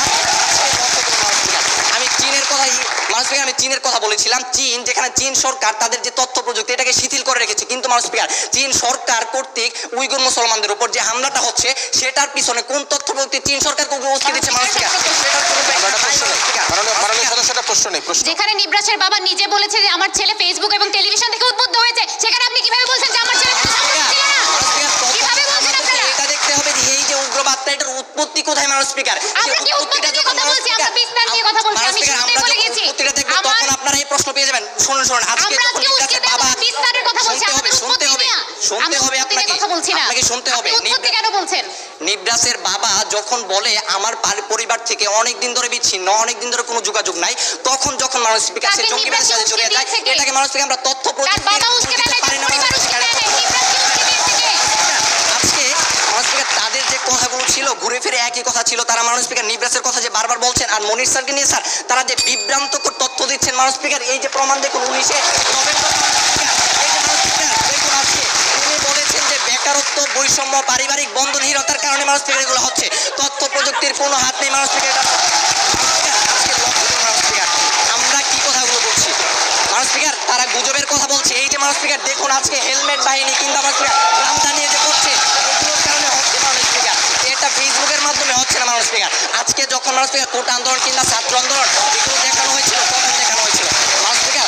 যখন আমাদেরকে মিডিয়া আমাদেরকে দেখায়, দেখো রামদা দিয়ে তারা হামলা করছে, হেলমেট বাহিনী গুলি করছে, তখন মিডিয়া থেকে যে আমাদের বিশ্বাসটা জন্মানোর পর ফেসবুকের মানুষ স্পিকার সেটা উৎপত্তিটা কি এই যে মিডিয়া আমাদেরকে দেখে সেটা কিন্তু ফেসবুক না, কিন্তু মানুষ স্পিকার এখন লক্ষ্য করুন মানুষ স্পিকার এই যে ফেসবুকের কথা বলছে, ফেসবুক 2004 সালে গঠন হয়েছে, 2005 সালে ইউটিউব মানুষ স্পিকার। যত তথ্য প্রযুক্তি আছে মানুষ স্পিকার, সবগুলো তথ্য প্রযুক্তি হওয়া আসার আগেই কিন্তু মানুষ স্পিকার যত ধরনের উগ্রবাদী সংগঠন দেখি সবগুলো মানুষ স্পিকার আমরা আগেই দেখেছি মানুষ স্পিকার। আমার নেতা বলে গিয়েছেন মানুষ স্পিকার 1970 থেকে 2000 পর্যন্ত সব প্রায় মানুষ স্পিকার উগ্রবাদী সংগঠনগুলো গঠিত হয়েছে। তথ্য প্রযুক্তি আসার পরে মানুষ স্পিকার এমন কোনো বড় কোনো ছোট সংগঠন দেখি না যেগুলো মানুষ স্পিকার তথ্য প্রযুক্তি আসার পর গঠিত হয়েছে মানুষ স্পিকার। তাহলে কোন ভিত্তিতে আমরা বলতে পারি যে এই যে তথ্য প্রযুক্তির অপব্যবহার উস্কেছে মানুষ স্পিকার? তাছাড়া লক্ষ্য করুন মানুষ স্পিকার, আজকে এই যে একটু সময় জেনেছি মানুষ স্পিকার, এই যে তথ্য প্রযুক্তিটা, এই তথ্য প্রযুক্তি মানুষ স্পিকার অনেকে ব্যবহার করছে। পৃথিবীর ধরেন 300 কোটি মানুষ যদি এটা ব্যবহার করে থাকে, তাহলে মানুষ স্পিকার প্রশ্ন, যদি অপব্যবহারের কারণে উস্কে দেয় তাহলে 300 কোটি মানুষের মধ্য থেকে কয়জনকে উস্কে দিয়েছে মানুষ স্পিকার?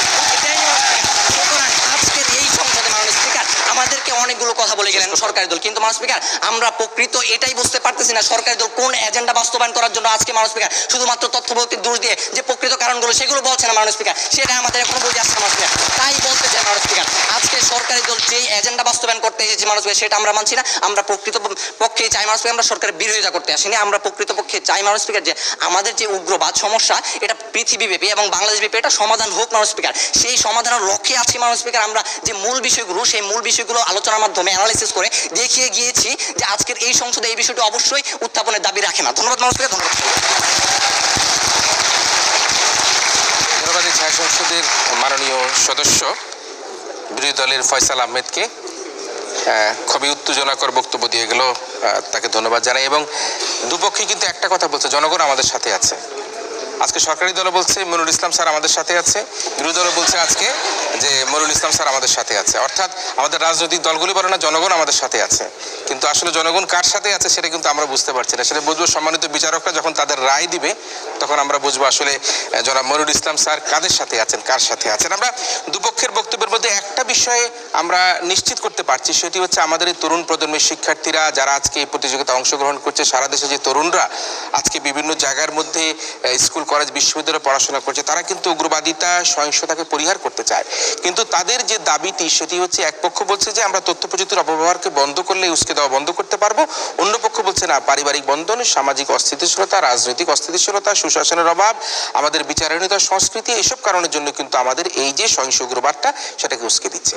আমরা দুদলের তিনজন 6জন বক্তার বক্তব্য শুনলাম এবং আমাদের আজকের সম্মানিত প্রধান অতিথি জনাব মনিরুল ইসলাম, যিনি আমাদের ক্রাইম ইউনিটের কাউন্টার টেরোরিজম ক্রাইম ইউনিটের প্রধান, তিনি আছেন, তিনিও তার বক্তব্য দিবেন আয়োজনের একেবারে শেষে।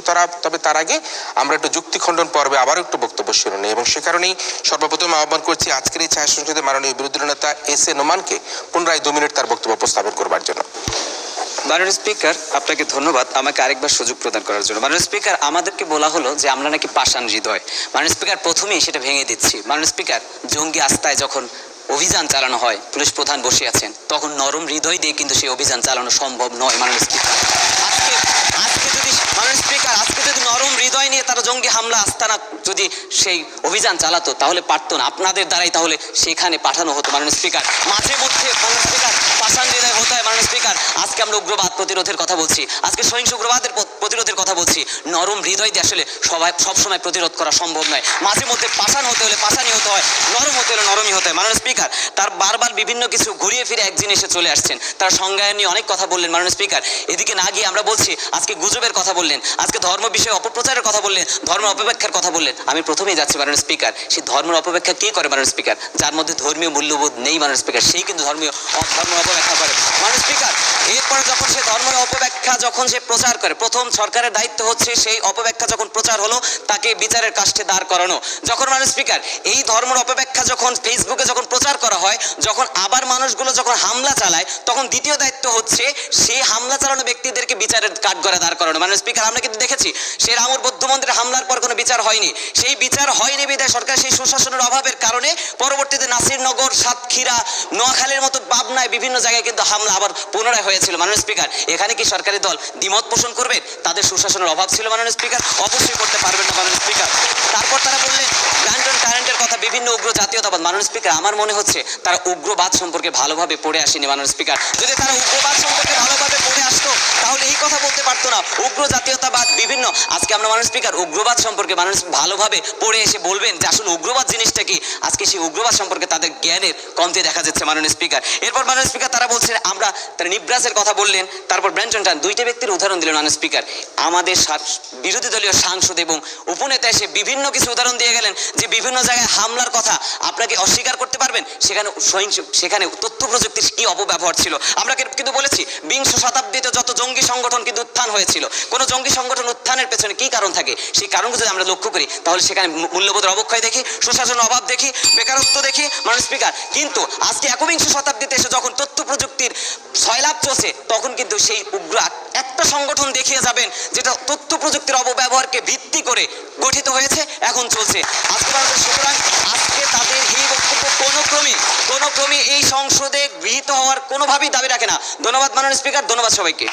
ধন্যবাদ। আমরা আয়োজনের একেবারেই শেষে ওয়াইন্ড আপ সেশনে বক্তব্য শুনবো এবং সে কারণে আহ্বান করছি আজকের এই ছায়া সংসদের মাননীয় সংসদ নেতা তথা প্রধানমন্ত্রী ইসমাত আরাকে পুনরায় যুক্তি খণ্ডন পর্বে তার বক্তব্য প্রদান করবার জন্য। ধন্যবাদ মাননীয় স্পিকার আমাকে আবারও সুযোগ প্রদান করার জন্য। মাননীয় স্পিকার, তারা একটি জায়গাতে এসে বারবার আটকে যাচ্ছেন। আমরা নাকি একক কারণ বলছি। মাননীয় স্পিকার, আমরা কি কখনো বলেছি এটা একমাত্র কারণ? আমরা বলেছি এই প্রত্যয় দ্বারা বোঝায় এটা একটা মুখ্য কারণ, আরো অনেক কারণ থাকতে পারে। মাননীয় স্পিকার, আজকে এই যুগে, ডিজিটাল যুগে এসে মাননীয় স্পিকার আজকে এটাই তথ্য প্রযুক্তির অপব্যবহার আজকে মুখ্য কারণ হয়ে দাঁড়িয়েছে। মাননীয় স্পিকার, আমি শুরুতেই বলে গিয়েছিলাম যে আজকে তথ্য প্রযুক্তি দুইভাবে প্রতিষ্ঠিত হয়, এক উৎপত্তিগত দিক, দুই হচ্ছে বিস্তারগত দিক। তারা আজকে বিস্তারের নামগন্ধ নেই মাননীয় স্পিকার, তারা বলছে শুধু উৎপত্তি নিয়ে তারা কথা বলে যাচ্ছে। মাননীয় স্পিকার, তারা দেখে যাচ্ছে কোন হামলা কত সালে কিভাবে হয়েছে, কেন হয়েছে, কিন্তু কিভাবে উস্কানি পেয়েছে সেটা কি আপনারা একবার বলেছেন? আপনারা তো উস্কানোর কথাটাই একবার বলেননি মাননীয় স্পিকার। মাননীয় স্পিকার, তারা আজকে বারবার বলছে বিচার হয়নি। তাহলে মাননীয় স্পিকার, নাসিরনগরে হামলার মাত্র 72 ঘন্টার পরে 30 জন যে আটক করা হয়েছে সেটা কি বিচার না? আপনারা কি সেগুলো চোখে দেখেন না? মাননীয় স্পিকার, দ্বিতীয় বক্তব্য বলে গিয়েছেন তথ্য প্রযুক্তি নাকি কোনোভাবেই আজকে উগ্রবাদে অংশ রাখছে না। মাননীয় স্পিকার, তাহলে রামু, নাসিরনগর, রংপুরের হামলা, রংপুরের ঠাকুরপাড়া, হলিউডের ঘটনা, এইসব হামলাকে আপনারা চোখে দেখছেন না? আপনারা সেই 1925 সালে পড়ে আছেন। আমরা ডিজিটাল যুগের কথা বলছি মাননীয় স্পিকার। মাননীয় স্পিকার, তারা আবারও একটি কথাই বারবার বলছেন, গুজবের কথা। মাননীয় স্পিকার, যিনি প্রথম বক্তব্য বলে গিয়েছেন গুজবের কথা, যে গুজবে যদি মানুষ বিশ্বাস না করে তাহলে নাকি আজকে উগ্রবাদ ছড়াবে না। মাননীয় স্পিকার, তাহলে আমি বলতে চাই, আজকে মনে করুন আপনার কেউ একজন ফোন করলে, তথ্য প্রযুক্তির অপব্যবহার করে আপনাকে ফোন করলো যে আপনার এক নিকটাত্মীয় মারা গিয়েছে, তখন কি আপনি বলবেন যে আমি সচেতন মানুষ, মূল্যবোধ আমার অনেক আছে, আমি এটা বিশ্বাস করি না, আপনাকে বলবেন না তো মাননীয় স্পিকার? বিষয়টা তো এখানে, যতক্ষণ পর্যন্ত সেটা গুজব হয় না, যতক্ষণ পর্যন্ত সেটা মিথ্যা প্রমাণিত হয়, আমরা বুঝবো কিভাবে কোনটা মিথ্যা? তথ্য প্রযুক্তির আজকে এতটাই অপব্যবহার করা হচ্ছে, আমরা কিন্তু বুঝতে পারছি না কোনটা সত্য কোনটা মিথ্যা, এবং এই জায়গাটাতে আমাদের সমস্যা। আমরা বলছি না তথ্য প্রযুক্তি বন্ধ করে দেওয়া হোক, তথ্য প্রযুক্তির সুফল আছে, কুফল আছে, আমরা বলছি এই জায়গাটায় নিয়ন্ত্রণের ব্যবস্থা করা হোক। আমরা বলছি অপব্যবহার, আর আপনাদের দ্বিতীয় বক্তব্য বলে গিয়েছে ব্যবহার। মাননীয় স্পিকার, 300 কোটি নাকি আজকে ব্যবহার করছে তথ্য প্রযুক্তিকে উগ্রবাদ জড়ানোর ক্ষেত্রে। মাননীয় স্পিকার, তারা কিন্তু অপব্যবহার কথাটা বলছেন না, তারা বলছেন আমরা সবাই উগ্রবাদী। তার কথার এটাই মিনিং ছিল মাননীয় স্পিকার। মাননীয় স্পিকার, তারা বলছেন সুশাসন, বাক স্বাধীনতা, এগুলো কারণ হতে পারে, উস্কানিমূলক কোনো কিছু না, এগুলো উস্কে দেয় না। আপনারা যেসব কথা বলছেন, পারিবারিক অপব্যাখ্যা, দুর্বল পারিবারিক ভাঙন, বেকারত্ব, মূল্যবোধের অভাব, এগুলো প্রত্যেকটি হচ্ছে কারণ। আমরা বলছি একটি প্রধান কারণ হতে পারে, আপনারা একাধিক প্রধান কারণ নিয়ে এসেছেন। আপনারা কেউ বলছেন বেকারত্বের কথা, কেউ বলছেন দুর্বল পারিবারিক ভাঙনের কথা, কেউ বলছেন মূল্যবোধের অভাব। আপনারা তো নিজেদের মধ্যে ঠিক নেই, আপনারা তো একটি কারণ বোঝাতে পারছেন না। মাননীয় স্পিকার, তথ্য প্রযুক্তির এই যুগে এসে আজকে এতটাই ভয়াবহ উগ্রবাদ ধারণ করেছে যে এর উস্কানিতে মাননীয় স্পিকার আমাদের লাখ লাখ তরুণ প্রজন্ম উস্কে যাচ্ছে মাননীয় স্পিকার, এবং সেই প্রেক্ষাপটে দাঁড়িয়ে আজকে মাননীয় স্পিকার বলতে হচ্ছে আমাদের দেশকে যদি আমরা বাঁচাতে চাই, আমাদের সোনার বাংলাকে যদি আবার আমরা ফিরে পেতে চাই মাননীয় স্পিকার, আমাদেরকে কিন্তু উগ্রবাদকে রুখতে হবে। এবং উস্কানিটা মাননীয় স্পিকার, আগুন কিন্তু লেগে গিয়েছে, সেই আগুনকে এখন থামাতে হবে। আপনি যদি আগুন লেগে যায়, সেই আগুন নিয়ে কিন্তু আপনি হসপিটালে দৌড়াতে পারবেন না, আগে আগুনটাকে পানি দিয়ে নেভাতে হবে মাননীয় স্পিকার। আগুন তো লেগে গেছে মাননীয় স্পিকার, এবং আমরা সেই বিস্তারটাকে রোধ করতে চাচ্ছি মাননীয় স্পিকার, এবং সেজন্য আজকে আমরা বলছি আমাদের তথ্য প্রযুক্তির নিয়ন্ত্রণের ব্যবস্থা করতে হবে, ফিল্টারিং, মনিটরিং, স্ক্রিনিং এর ব্যবস্থা করতে হবে, যাতে আমাদের তরুণ প্রজন্ম, আমাদের আর কেউ উগ্রবাদে জড়িয়ে না যায়। এবং সেজন্য মাননীয় স্পিকার এই সংসদে এই প্রস্তাবটি গৃহীত হওয়ার অত্যন্ত দাবি রাখে মাননীয় স্পিকার, এবং সেই জন্য সবশেষে বলতে চাই আমাদের এই প্রস্তাবটি যাতে এই সংসদে সর্বসম্মতিক্রমে গৃহীত হয় তার জোর দাবি জানিয়ে আমি আমার বক্তব্য শেষ করছি। ধন্যবাদ মাননীয় স্পিকার, ধন্যবাদ সবাইকে। ধন্যবাদ আজকের এই ছায়া সংসদের সরকারি ও বিরোধী দলের বক্তাদেরকে। তারা দুপক্ষই অত্যন্ত জোরালো এবং গুরুত্বপূর্ণ বক্তব্য, তথ্যের মধ্যে দিয়ে সহিংস উগ্রবাদ মোকাবেলা করবার জন্য তাদের দৃঢ় প্রত্যয় তারা ব্যক্ত করেছেন। আমরা একটা কথা যেটি বলতে চাই যে বাংলাদেশ হচ্ছে গিয়ে নানা ধর্মের নানা বর্ণের মানুষের একটা মিলন ক্ষেত্র, মিলন ভূমি। এই ভূমিতে যেখানে মুসলমান, হিন্দু, বৌদ্ধ, খ্রিস্টান প্রত্যেকের সাথে প্রত্যেকেরই একটা মেলবন্ধন রয়েছে। কারোর সাথে কারো কিন্তু সেই ধর্মীয় উগ্রবাদিতা বা কারোর সাথে কোনো সহিংসতা করবার মতো কোনো পরিবেশ পরিস্থিতি কিন্তু বাংলাদেশে আমরা কখনো দেখতে পাই না। তবে মাঝে মাঝে পৃথিবীর কোনো অপশক্তি আমাদের বাংলাদেশকে উগ্রবাদে উস্কে দিবার জন্য তারা কিন্তু চেষ্টা করে, কিন্তু আমাদের আইন শৃঙ্খলা রক্ষাকারী বাহিনী সেই অপশক্তিকে মোকাবেলা করে আমাদের যে উগ্রবাদ সহিংসতাকে একেবারে জিরো টলারেন্সে না নিয়ে আসতে পারলো, সেটাকে তারা প্রতিরোধ করতে সমর্থ হয়েছে। কোনো ধর্মে কিন্তু কোনো সহিংসতার কথা বলে না। আজ যদি আমরা ইসলামের কথা বলি, হিন্দু ধর্মের কথা বলি, বৌদ্ধ ধর্মের কথা বলি, খ্রিস্টান ধর্মের কথা বলি, কোনো ধর্মে কিন্তু মানবতার বিরোধী কোনো কথা বলে না। তাহলে কেন এই সহিংস উগ্রবাদ হবে? তার কারণটা হচ্ছে গিয়ে আমাদের মতো দেশে বা পৃথিবীর বিভিন্ন দেশে এক ধরনের ধর্মের অপব্যাখ্যা করা হচ্ছে। কিন্তু আবার আমরা একটা কথাও কিন্তু আবার দেখতে পাই, যদি কোথাও যদি কর্মসংস্থানের অভাব থাকে, সুশাসন না থাকে, বিচারহীনতার সংস্কৃতি থাকে, বিনোদন ব্যবস্থার অপ্রতুল ব্যবস্থা থাকে, যদি সেখানে কর্মমুখী শিক্ষা না থাকে, বৈষম্যমূলক শিক্ষা থাকে, তাহলে সেখানে কিন্তু তরুণরা তাদের যে ক্ষেত্র বিস্তারের যে জায়গাটা, সেই জায়গাটা কিন্তু তারা তৈরি করতে পারবে না। তখনই কিন্তু তারা তাদের যে সময়টুকু, সেই সময়টুকু তারা এই অপব্যবহার, অর্থাৎ তথ্য প্রযুক্তি বলুক, সহিংস উগ্রবাদ বলুক, জঙ্গিবাদ বলুক, সেই অপব্যবহারের দিকে তারা ধাবিত হয়ে যেতে পারে। এই কারণের জন্য আমরা যেটা বলতে চাই সেটি হচ্ছে, তরুণরা কোনো কারণে হতাশাগ্রস্ত না হতে পারে। তরুণদেরকে লেখাপড়ার জন্য উপযুক্ত পরিবেশ তৈরি করতে হবে। তাদের যেমন ত্রিমুখী শিক্ষা আমরা দেখতে পাই, বাংলাদেশে ত্রিমুখী, চতুর্মুখী শিক্ষা, একমুখী কর্মমুখী শিক্ষা ব্যবস্থা করতে হবে। আজকে দেখি আমরা ইংরেজি মাধ্যমের শিক্ষা, বাংলা মাধ্যমের শিক্ষা, মাদ্রাসার শিক্ষা, মাদ্রাসার মধ্যে আবার দু ধরনের, ক্যাডেট মাদ্রাসা, নর্মাল মাদ্রাসা, ইংরেজির মধ্যে আবার দেখি আমাদের ইংরেজি মাধ্যম, বাংলা মাধ্যমের মধ্যে দেখি ইংরেজি ভার্সন, বাংলা ভার্সন দেখতে পাই। এই যে ত্রিমুখী চতুর্মুখী শিক্ষা ব্যবস্থা, এই শিক্ষা ব্যবস্থায় কিন্তু একটা শৃঙ্খলার মধ্যে একমুখী যদি না নিয়ে আসতে পারে, তাহলে কিন্তু বৈষম্যের যে জায়গাটা, সেই জায়গাটা থেকে গেলে তরুণদের মধ্যে একটা হতাশা কাজ করতে পারে। আজকে যারা মাদ্রাসায় পড়ছে, তামিরুল মিল্লাত মাদ্রাসা বা আমাদের ঢাকার আলিয়া মাদ্রাসা, তারা কিন্তু অত্যন্ত বলিষ্ঠ। তারা কিন্তু বলে না, আমরা কোনো জায়গা থেকে কিন্তু আমরা শিক্ষা গ্রহণে কোথাও কম গ্রহণ করছি না, আমরা ইংরেজিও শিখছি, ম্যাথমেটিক্সও শিখছি, বিজ্ঞানও শিখছি। কিন্তু অনেক মাদ্রাসা রয়েছে, অনেক শিক্ষা প্রতিষ্ঠান রয়েছে, তারা এখনো পর্যন্ত আমরা দেখি তারা জাতীয় সঙ্গীত সেখানে পরিবেশন করে না।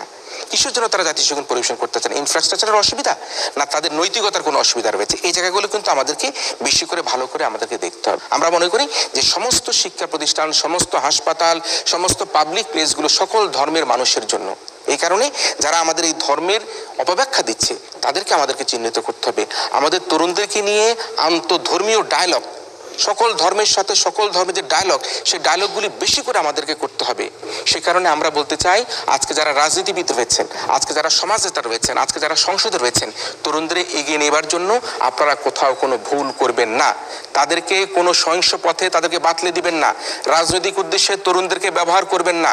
রাজনৈতিক প্রপাগান্ডার জন্য আপনারা তরুণদেরকে অপকর্মের সাথে জড়িত করবেন না। তাহলে কিন্তু এই দায় আপনাদেরকে কেউ এড়াতে দিবে না, আপনাদের উপরে দায় যাবে।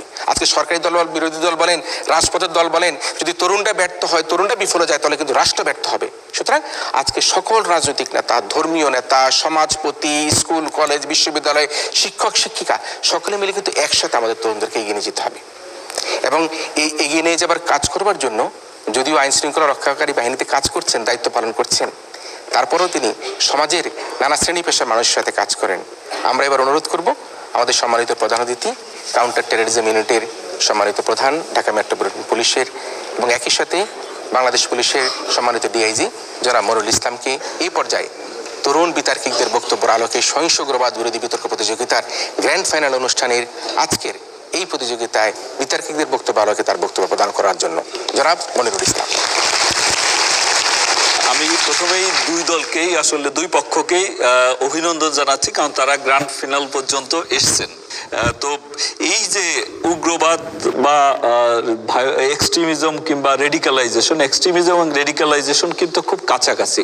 এটা এই দুটোই কিন্তু আসলে একটা কগনিটিভ প্রসেস, অর্থাৎ মনোজগতে এটার অবস্থান। আমি যদি বলি আমি এখানে যা বলছি এটাই সত্য, এটাই ঠিক, আমি সঠিক, আমার বাইরে এখানে যে যত যুক্তি দেখ, আমি কারো যুক্তি শুনবো না, আমার যুক্তিটাই সেরা, এটাই আসলে আমার। তাহলে বুঝতে হবে যে আমি উগ্রবাদী চিন্তায়, অর্থাৎ আমি নিজে উগ্রবাদ প্রতিষ্ঠা করছি। কেননা অন্যের কথা শোনা, পক্ষে বিপক্ষে যুক্তি নেওয়া, এটা অর্থাৎ উগ্রবাদ বা রেডিকালাইজেশন বা এক্সট্রিমিজমের উল্টা দিকটা যদি আমরা বলি, এটা হলো আসলে টলারেন্স। অন্যের মতো আমি শুনবো, বুঝবো, তার যুক্তিগুলো যদি নেয়ার মতো হয় আমি নেব, এটাই তো হওয়া উচিত। তো এই জায়গাটা তৈরি করে মানুষের ওই কগনিটিভ প্রসেসটা তৈরি করে আসলে ক্রিটিক্যাল থিঙ্কিং। এবং যারা রেডিকালাইজেশন বা এক্সট্রিমিজমের দীক্ষিত করতে চায়, তারা প্রথমেই যে কাজটা করে, তারা বলে ওই সাপ্রেশন অফ ক্রিটিক্যাল থিঙ্কিং করা যাবে না, অর্থাৎ যুক্তি বুদ্ধি এগুলো দেয়া যাবে না, আমি যেটা বলছি এইটাই গ্রহণ করতে হবে, এর বাইরে এটা নিয়ে কোনো প্রশ্ন করা যাবে না। এইটা হয় আসলে শুরুর ধাপ, অর্থাৎ সাপ্রেশন অফ ক্রিটিক্যাল থিঙ্কিং। আর ক্রিটিক্যাল থিঙ্কিং মানে আমি পক্ষে বিপক্ষে যুক্তি দেব। সেই দিক থেকে এই বিতর্ক অনুষ্ঠানটা আসলে খুবই এই দুই দলেরই আসলে ক্রিটিক্যাল থিঙ্কিং এর যে জায়গাটা, এই ক্রিটিক্যাল থিঙ্কিংটাকে বাড়িয়ে দেয়। দুই পক্ষই কিন্তু যুক্তি দিচ্ছে। এই যে উগ্রবাদ বা সহিংস উগ্রবাদের কোনো সিঙ্গেল প্রোফাইল নাই, বলা যাবে না যে, অর্থাৎ কারণ অনেকগুলো কারণ, বিভিন্ন কারণে বিভিন্ন জন উগ্রবাদী হতে পারে। আবার অনেকগুলো কারণ আছে, মানে অনেকগুলো ফ্যাক্টর আছে, ইভেন্ট আছে যেগুলো এটাকে মানে উস্কেও দিতে পারে। তো সেই দিক থেকে দুই পক্ষের যুক্তি গ্রহণযোগ্য, কারণ আমরা দেখেছি যে এই যে ইন্টারনেট বা তথ্য প্রযুক্তি, এটির আবির্ভাবের আগে থেকেই আসলে উগ্রবাদ আছে, উগ্রবাদী চিন্তা আছে, যেটা এক পক্ষের বক্তব্যে এসেছে। হিটলারের প্রসঙ্গ, হিটলারের কথাটা উল্লেখ করেননি, কিন্তু তারা হিটলারকেই বোঝাতে চেয়েছেন, অর্থাৎ দ্বিতীয় বিশ্বযুদ্ধ। সেখানে আমরা দেখেছি একটা উগ্র জাতীয়তাবাদে উদ্বুদ্ধ হয়ে, অর্থাৎ এই যে এথনিক ক্লিনজিং এর নামে তারা বলল যে, অর্থাৎ এই যে হিটলারের যে বিরাট বই, সেই বইয়ের তার যদি মূল কথা আমরা পর্যালোচনা করি, সেখানে দুই তিনটা পাওয়া যাবে। কনসেপ্ট একটাই, সে উগ্রবাদ। অর্থাৎ উনি বলছেন যে জার্মানরাই সেরা। কেন? কারণ জার্মানদের ব্লু ব্লাড আছে, এবং সেই সাথে ওনার বইয়ে উনি ইনিয়ে বিনিয়ে যে কথাগুলো বলেছেন, সেগুলো যদি আমরা অ্যানালিসিস করি, ওখানে দেখা যাবে যে এই বিশ্বের যা কিছু মহান, যা কিছু ভালো, যা কিছু মানে মানুষের সবচাইতে কল্যাণের কাজে এসছে, সেগুলো সৃষ্টি করেছে জার্মানরা। আর সবচাইতে নিকৃষ্ট এগুলোকে ধ্বংস করে কারা? এরা হলো ইহুদি। আর মাঝামাঝি আমরা কারা? আমরা হলো এগুলোর, অর্থাৎ আমরা ঠিক ওই ইহুদিদের মতো নিকৃষ্ট না, আবার ওদের কাছাকাছিও উৎকৃষ্ট না, আমরা বেনিফিশিয়ারি। মাঝখানে ওই উৎকৃষ্টরা যা সৃষ্টি করছে, জার্মানরা যা সৃষ্টি করছে, সেইটার সুবিধাভোগী আমরা। তো এই যে এই উগ্র চিন্তা থেকেই, এটা ছিল তার, এই উগ্রতা থেকেই তার এই যে উগ্র জাতীয়তাবাদের যে জন্ম হলো, এবং তার থেকেই আমরা জানি যে এই দ্বিতীয় বিশ্বযুদ্ধের একটা অন্যতম কারণ, এটি যদিও একমাত্র কারণ নয়, এটি একটা অন্যতম কারণ। তারপরে আমরা যদি আবার পজিটিভ দিক থেকেও আমরা বলি যে অবশ্যই আমরা নিজেদেরকে শ্রেষ্ঠ মনে করব, কিন্তু সেটা মনে করার মতো কারণ, অর্থাৎ যুক্তি তর্ক দিয়ে আমাকে প্রতিষ্ঠিত করতে হবে। যেমন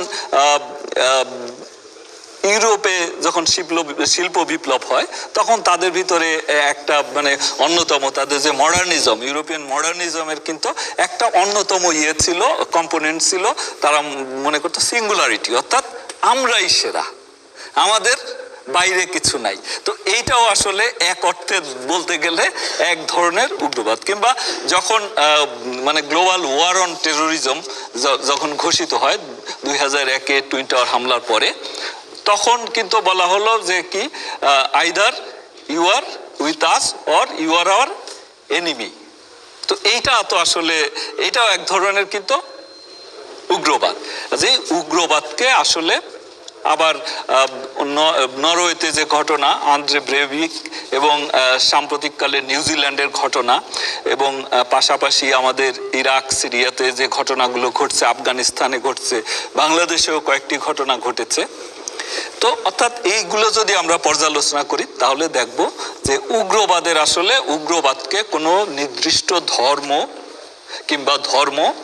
কিংবা কোনো দেশ কিংবা জাতির সাথে সম্পৃক্ত করা, এই লেবেল লাগিয়ে দেওয়া যে মুসলিমরা উগ্রবাদী, কিংবা সাদারা উগ্রবাদী, কিংবা কালারা উগ্রবাদী, কিংবা জার্মানরা উগ্রবাদী, ইহুদিরা উগ্রবাদী, এইভাবে বলার কোনো সুযোগ নাই। উগ্রবাদ নানা ফর্মে আসলে বিরাজ করতে পারে, কিন্তু এই মুহূর্তে দুটো উগ্রবাদী আসলে দেখা যাচ্ছে। কারণ নিউজিল্যান্ডের ঘটনা এক ধরনের উগ্রবাদ থেকে সে সহিংস হয়েছে, উগ্রবাদী চিন্তা থেকে, আবার ধর্মের নামে বিভ্রান্ত হয়ে এক ধরনের উগ্রবাদ, যেটা সহিংস উগ্রবাদ আমরা দেখছি বিভিন্ন দেশে, যার সবল বাংলাদেশেও এসছে। আমরা বাংলাদেশ থেকে বিচ্ছিন্ন নই, এবং এই যে বিচ্ছিন্ন যে নই, এবং এটাকে আরো কাছাকাছি এনে দিচ্ছে তথ্য প্রযুক্তি অর্থাৎ মডার্ন এই যে টেকনোলজির কারণেই আমরা কিন্তু খুব সরাসরি গ্লোবাল যে ওয়ার্ল্ড গ্লোবাল কমিউনিটির সাথে কিন্তু আমরা সম্পৃক্ত হয়ে গেছি। ফলে এই তথ্য প্রযুক্তির ব্যবহারে একদিকে যেমন আমরা জ্ঞান বিজ্ঞান নানা চর্চায়, এবং এই ইন্টারনেটে পাওয়া যাবে না এমন তো আসলে কিছু নাই। তো এইখান থেকে এটি যেমন আমাদের নানা বিদ্যায় কাজে লাগছে, জ্ঞান অর্জনে কাজে লাগছে। কারণ বাংলাদেশে আমরা জানি ইন্টারনেট ব্যবহারকারীর সংখ্যা এখন, আমি যদি ভুল না করে থাকি, 80 মিলিয়ন ছাড়িয়ে গেছে। তো এর ভিতরে উগ্রবাদী চিন্তায় আসলে কয়জন? কাজেই ইন্টারনেট যেমন উগ্রবাদী চিন্তাকে মানে উস্কে দিচ্ছে, এটি বলা, আমি যদি বলি যে ইন্টারনেটই উস্কে দিচ্ছে, সেটিও যেমন ভুল হবে। আবার এটাও ঠিক যে আমরা যে সমস্ত সহিংস উগ্রবাদীদের গ্রেপ্তার করেছি, তাদের যে প্রোফাইল এবং তাদের উপর স্টাডি চালিয়ে দেখা গেছে যে কোনো না কোনোভাবে এরা, হ্যাঁ, ইন্টারনেট আসলে এই যে তথ্য প্রযুক্তির কারণে তারা রেডিকালাইজড হয়েছে সেটি বলা যাবে না, কিন্তু এটি একটা নিয়ামক, অর্থাৎ এটা এক্সপিডাইট করার ক্ষেত্রে, উস্কে দেওয়ার ক্ষেত্রে এটি ভূমিকা পালন করেছে। কাজেই আমি দুই পক্ষের যুক্তির সাথেই একমত।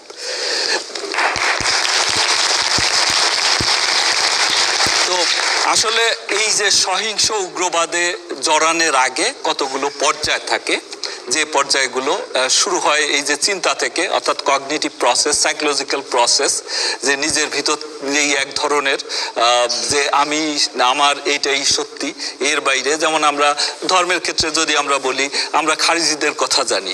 খারিজিরা তো আমরা যদি যারা খারিজিদের ইতিহাস জানি, যে তারা এক পর্যায়ে বলেছিল আল-খারাজ যে মানে তারা ছাড়া সবাই আসলে কাফের। এইটাকেই পরবর্তীতে আরো মডিফাই করে তাকফিরিজম মানে বলা হয়, যে অর্থাৎ আমি যে ব্যাখ্যা দিচ্ছি এই ব্যাখ্যার বাইরে যারা আছে তারা সবাই কাফের।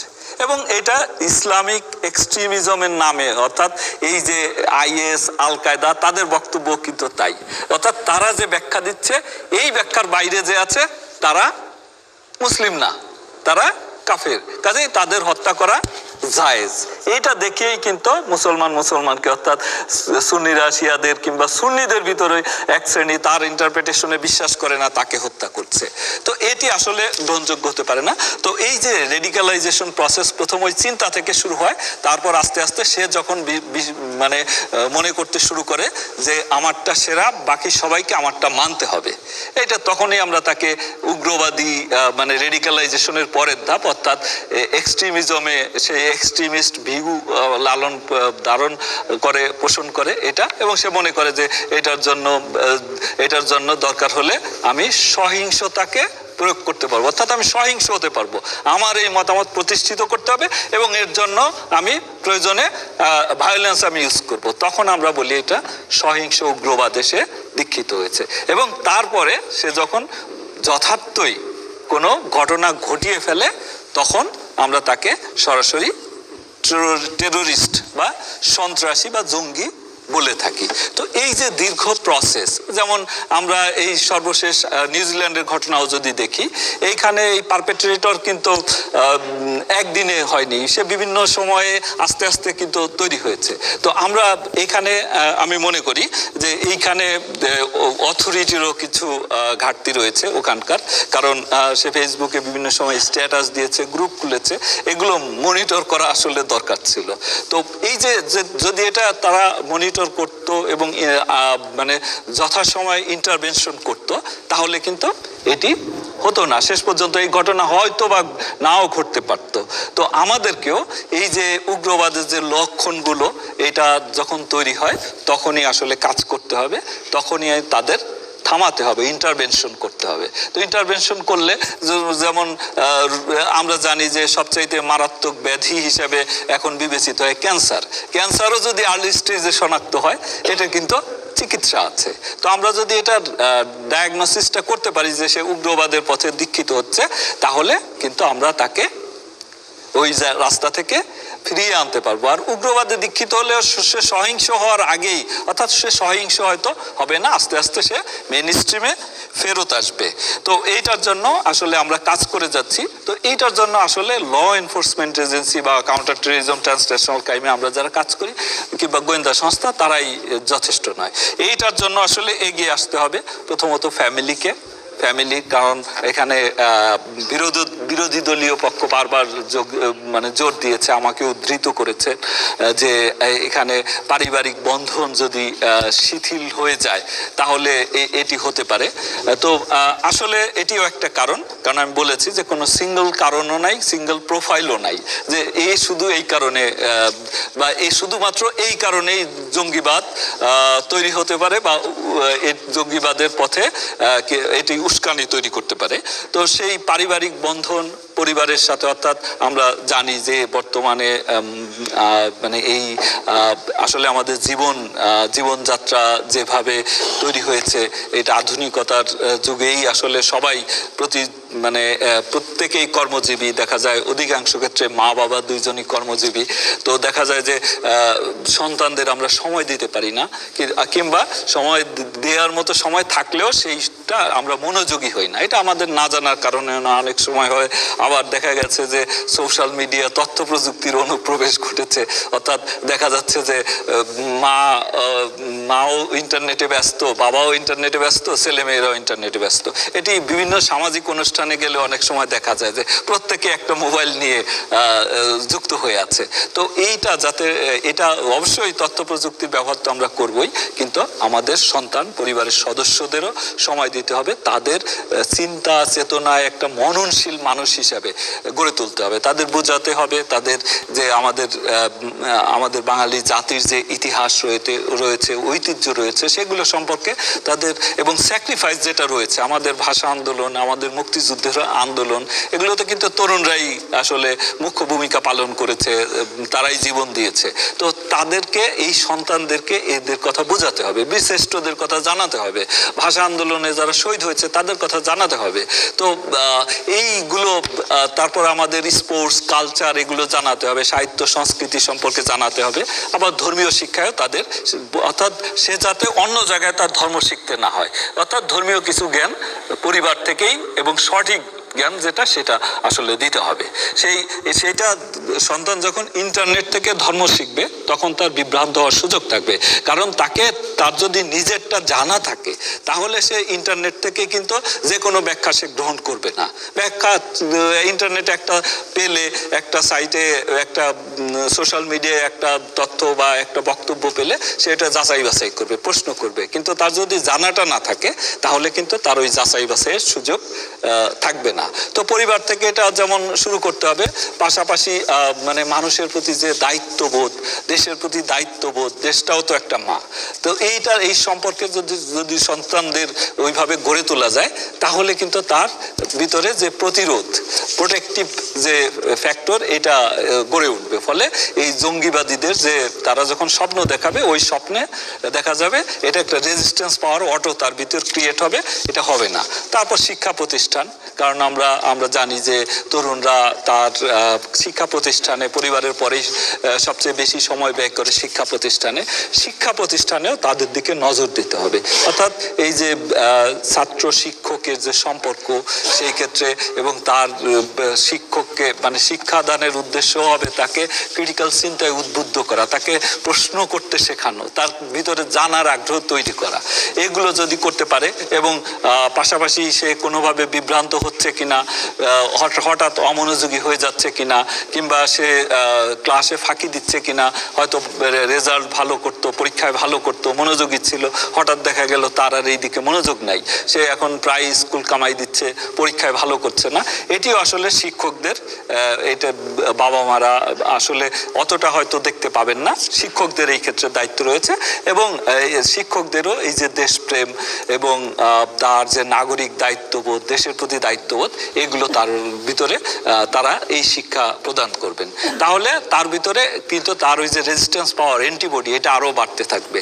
এবং আমরা মনে করি আমাদের যে কালচার রয়েছে, আমাদের হিস্ট্রি, এইটা মানে বাংলাদেশে উগ্রবাদের প্রধান অ্যান্টিডোট হিসাবে আমরা এটাকে ব্যবহার করতে পারি।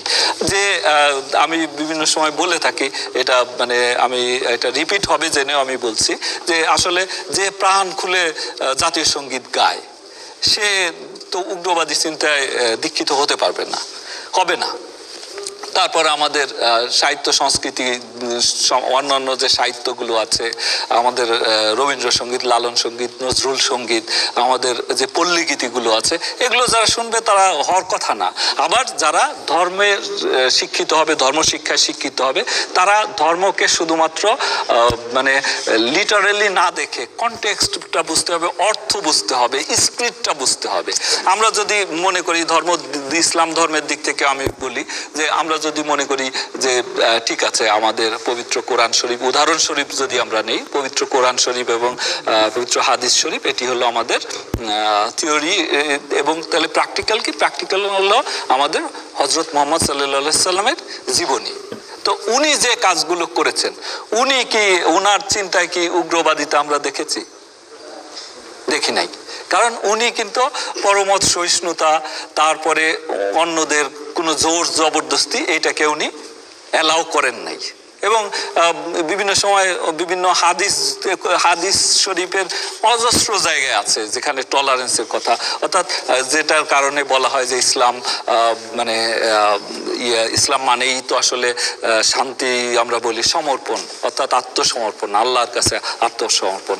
তো এই ক্ষেত্রে এই জোর জবরদস্তির কোনো জায়গা নেই। কিন্তু মানে ইসলামের নামে একদল লোক যারা এই সহিংস উগ্রবাদে দীক্ষিত করতে চায়, তারা কিন্তু ওই কাজটাই করছে।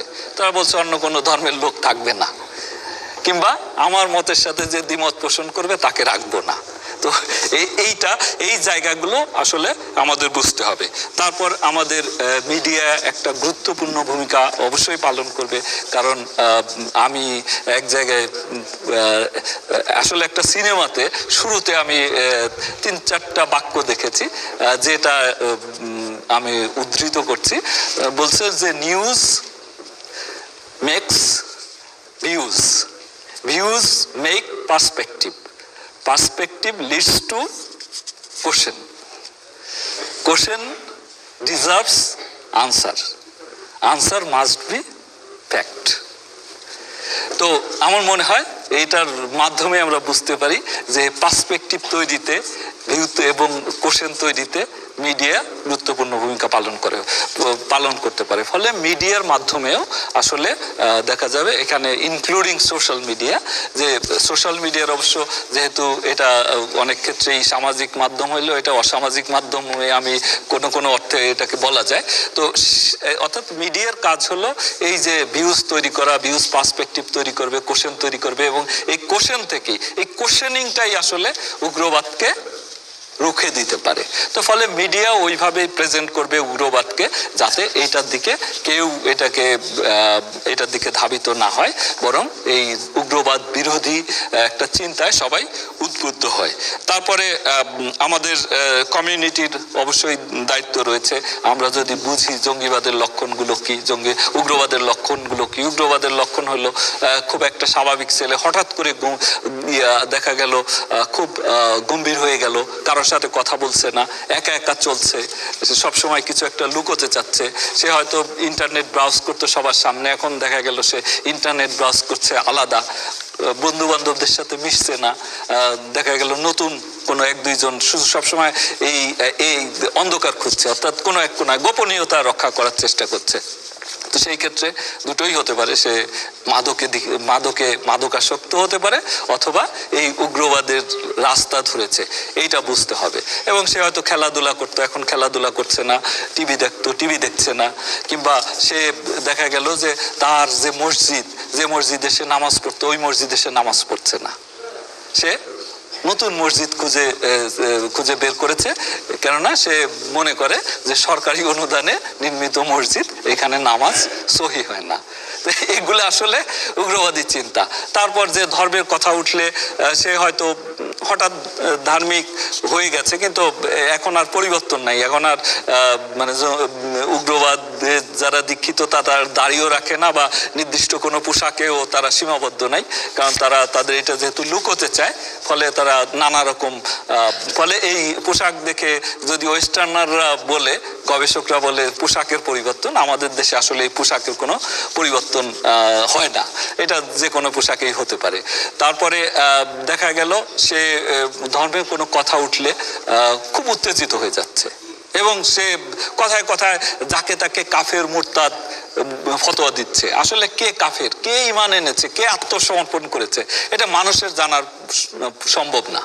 এটা একমাত্র আল্লাহই জানেন যে কার আত্মসমর্পণকে উনি গ্রহণ করলো। কাজেই এইটা মানুষের পক্ষে কাফের মুরতাদ বলার ক্ষমতা আসলে ওই ক্যাপাসিটি মানুষের আমার মতে নাই। আচ্ছা, তারপর দেখা গেল মা বোনকে বা পরিবারের সদস্যদেরকে ধর্মের দিকে, মানে ধর্ম পালনে খুব উগ্রবাদী কথাবার্তা বলছে এবং তাকে বাধ্য করছে হঠাৎ করে। তো ধর্ম পালনেও দাওয়াত দিতেই পারে, কিন্তু সেই দাওয়াত যখন জোর জবরদস্তিতে রূপ নেয়, তখন বুঝতে হবে সে উগ্রবাদের পথে দীক্ষিত হয়েছে। তখনই আসলে ইন্টারভেনশনের সময়, তখনই আমাদের হস্তক্ষেপ করতে হবে এবং তাকে চিকিৎসকের কাছে নিয়ে যেতে হবে। চিকিৎসক বলতে এখানে তার যে প্রশ্নগুলো তৈরি হয়েছে, তার ভিতরে ধর্মের যে তত্ত্বগুলো সে পেয়েছে, তথ্য এগুলো জানতে হবে, জিজ্ঞাসা করে জানতে হবে, এবং যিনি জানেন আলেম ওলেমা, তার কাছে নিয়ে যেতে হবে। আমি নিজে যদি বোঝাতে না পারি, তার কাছে আমি নিয়ে যাব। অর্থাৎ সঠিক ব্যাখ্যা কোনটা, এটা কি কন্টেক্সচুয়াল ব্যাখ্যা নাকি টেক্সচুয়াল ব্যাখ্যা, লিটারাল মিনিং নাকি স্পিরিচুয়াল মিনিং, এটা বুঝতে হবে। তো এই জায়গাটায় আমরা জানি যে যারা ইসলামী চিন্তাবিদ আছেন তাদেরও একটা ভূমিকা রয়েছে।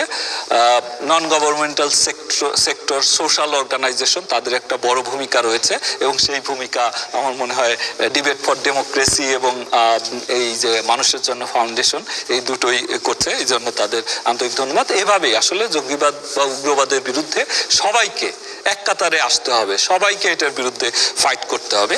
তো আমরা যাদের এই সহিংস উগ্রবাদ জঙ্গিবাদে আমাদের ছেলেরা না জড়ায়, একদিকে তাদেরকে এই যে আমাদের ক্রিটিক্যাল থিঙ্কিং এটা শেখাইতে হবে, সহিষ্ণুতা শেখাইতে হবে, পরমত সহিষ্ণুতা যেটা, এটা তার বাড়াইতে হবে। তারপর সোশ্যাল ভ্যালুজ, যেটা পারিবারিক ভ্যালুজ, মানুষের প্রতি তার দায়িত্ববোধ, এগুলো তাকে শেখাইতে হবে। তার ধর্মীয় মূল্যবোধ, সেটিও তাকে শেখাইতে হবে। তার যে দেশাত্মবোধ, দেশপ্রেম, সেটা তাকে শেখাতে হবে। তাকে একটা সুস্থ স্বাভাবিক সংস্কৃতিতে তাকে মানে সমৃদ্ধ করে তুলতে হবে। তা খেলাধুলা, স্পোর্টস কালচার, স্পোর্টস বিভিন্ন স্পোর্টসে তাকে সম্পৃক্ত করা যেতে পারে। এটা যেমন, আবার ইন্টারনেট যাতে এটার অপব্যবহার না করতে পারে। অপব্যবহার কখন হয়? যখন তার ব্যবহারের সুযোগ থাকে। ব্যবহারের সুযোগ না থাকলে সে অপব্যবহার করতে পারবে না। তো ব্যবহারের সুযোগ তো আমরা বন্ধ করতে পারবো না। এখন আবার ইন্টারনেটকে ঠিক ওই অর্থে কন্ট্রোল করাটাও, তথ্য প্রযুক্তিকে কন্ট্রোল করাটাও আসলে সঠিক হবে না। আমি জানালা যদি বন্ধ করে দেই তাহলে তো আমার মানে বাতাসও আসবে না, ধুলাও আসবে না। তো ধুলা বরং আমার ফিল্টারিং করতে হবে। ফিল্টার করলে আমি যদি ওখানে এমন স্ক্রিনিং করি যে যাতে বাতাসটা আসবে, ধুলাটা আসবে না, সেইটা পাশাপাশি বাইরের জগতেও চেষ্টা করতে হবে যাতে ধুলাটা না থাকে। ধুলা না থাকলে তো আর আসবে না। তো এইটা করার জন্য আমি মনে করি তথ্য প্রযুক্তির ক্ষেত্রে, যেটা আমার কাউন্টার টেররিজম অ্যান্ড ট্রান্সন্যাশনাল ক্রাইমে আমাদের একটা ডিভিশনও রয়েছে, সাইবার সিকিউরিটি অ্যান্ড ক্রাইম, যা নিয়ে আমরা ডিল করি। তো এখানে আমরা নানা ধরনের উদ্বুদ্ধকরণ যে প্রোগ্রাম সেটিও করছি, আবার মানুষকে প্রতিকারও দিচ্ছি। তো এইটা করার জন্য যেমন সোশ্যাল মিডিয়া বা ইন্টারনেট প্রোভাইডার যারা আছে তাদের ক্ষেত্রে বলা হয়েছে, এবং এগুলো যে রেগুলেটরি বডি রয়েছে এখানে সকলের দায়িত্ব আছে। প্রথমে হলো সেলফ সেন্সরশিপ, যে আমি কি দেখব না, কোনটা গ্রহণ করব, কোনটা করব না, এইটা আমাকে আগে নির্ধারণ করতে হবে। আবার এটার ক্ষেত্রে মিডিয়ার ক্ষেত্রেও কিন্তু এটা গুরুত্বপূর্ণ। মিডিয়া যখন এই বিষয়ে সংবাদ পরিবেশন করবেন, সংবাদ প্রতিবেদন করবেন, তখনও তাদের একটা সেলফ সেন্সরশিপ, যে আমি যদি এই কথাটা এইভাবে বলি তাহলে এটি দ্বারা মানুষ, কিছু লোক অনুপ্রাণিত হতে পারে, এটা এনকারেজড হতে পারে। এবং এটা কপিক্যাট ইফেক্ট যেটাকে বলে, যে একজনের দেখা দেখে আর একজন, আন্দ্রে ব্রেভিককে দেখে যেমন এই নিউজিল্যান্ডের ঘটনা ঘটেছে, আবার নিউজিল্যান্ডের ঘটনা দেখে ক্যালিফোর্নিয়াতে মসজিদে আগুন দিয়েছে। এই কপিক্যাট ইফেক্ট যাতে না হয় সেটি দেখতে হবে। তারপর এই ইন্টারনেট প্রোভাইডার যারা আছে তাদের একটা কর্পোরেট সোশ্যাল রেসপন্সিবিলিটি, তাদেরও একটা দায়িত্ববোধ আছে।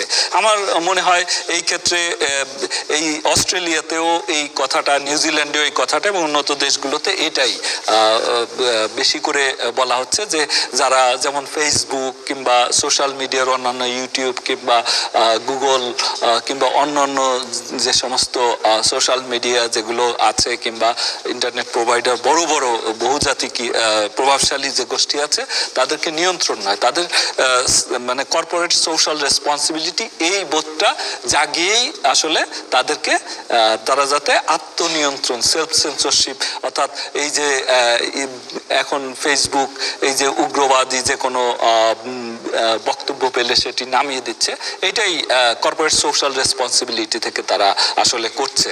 তারপরে সর্বশেষ রেগুলেটরি অথরিটি যারা আছে, যেমন বাংলাদেশের ক্ষেত্রে আমাদের বিটিআরসি আছে, এবং এর বাইরে আমরা যারা কাজ করছি, এইখানে একটা ফিল্টারিং এর ব্যবস্থা থাকতে হবে, যে কোনো তথ্য, যেমন আমরা বিভিন্ন বিষয়ে কিছু আমরা যেমন গুজব, তারপরে নানা ধরনের উস্কানিমূলক বক্তব্য থাকলে সেগুলো আমরা দেখা যায় যে সংশ্লিষ্ট অথরিটির সাথে যোগাযোগ করে সেগুলো দরকার হলে নামিয়ে ফেলার আমরা চেষ্টা করি। কারণ আমরা দেখেছি বাংলাদেশে গুজব থেকে কিন্তু বেশ কয়েকটি বড় ঘটনা, যেটা সরকারি দল বিরোধী দল আজকের দুই পক্ষের বক্তব্য থেকে উঠে এসেছে, যে অনেকগুলো ঘটনা ঘটেছে।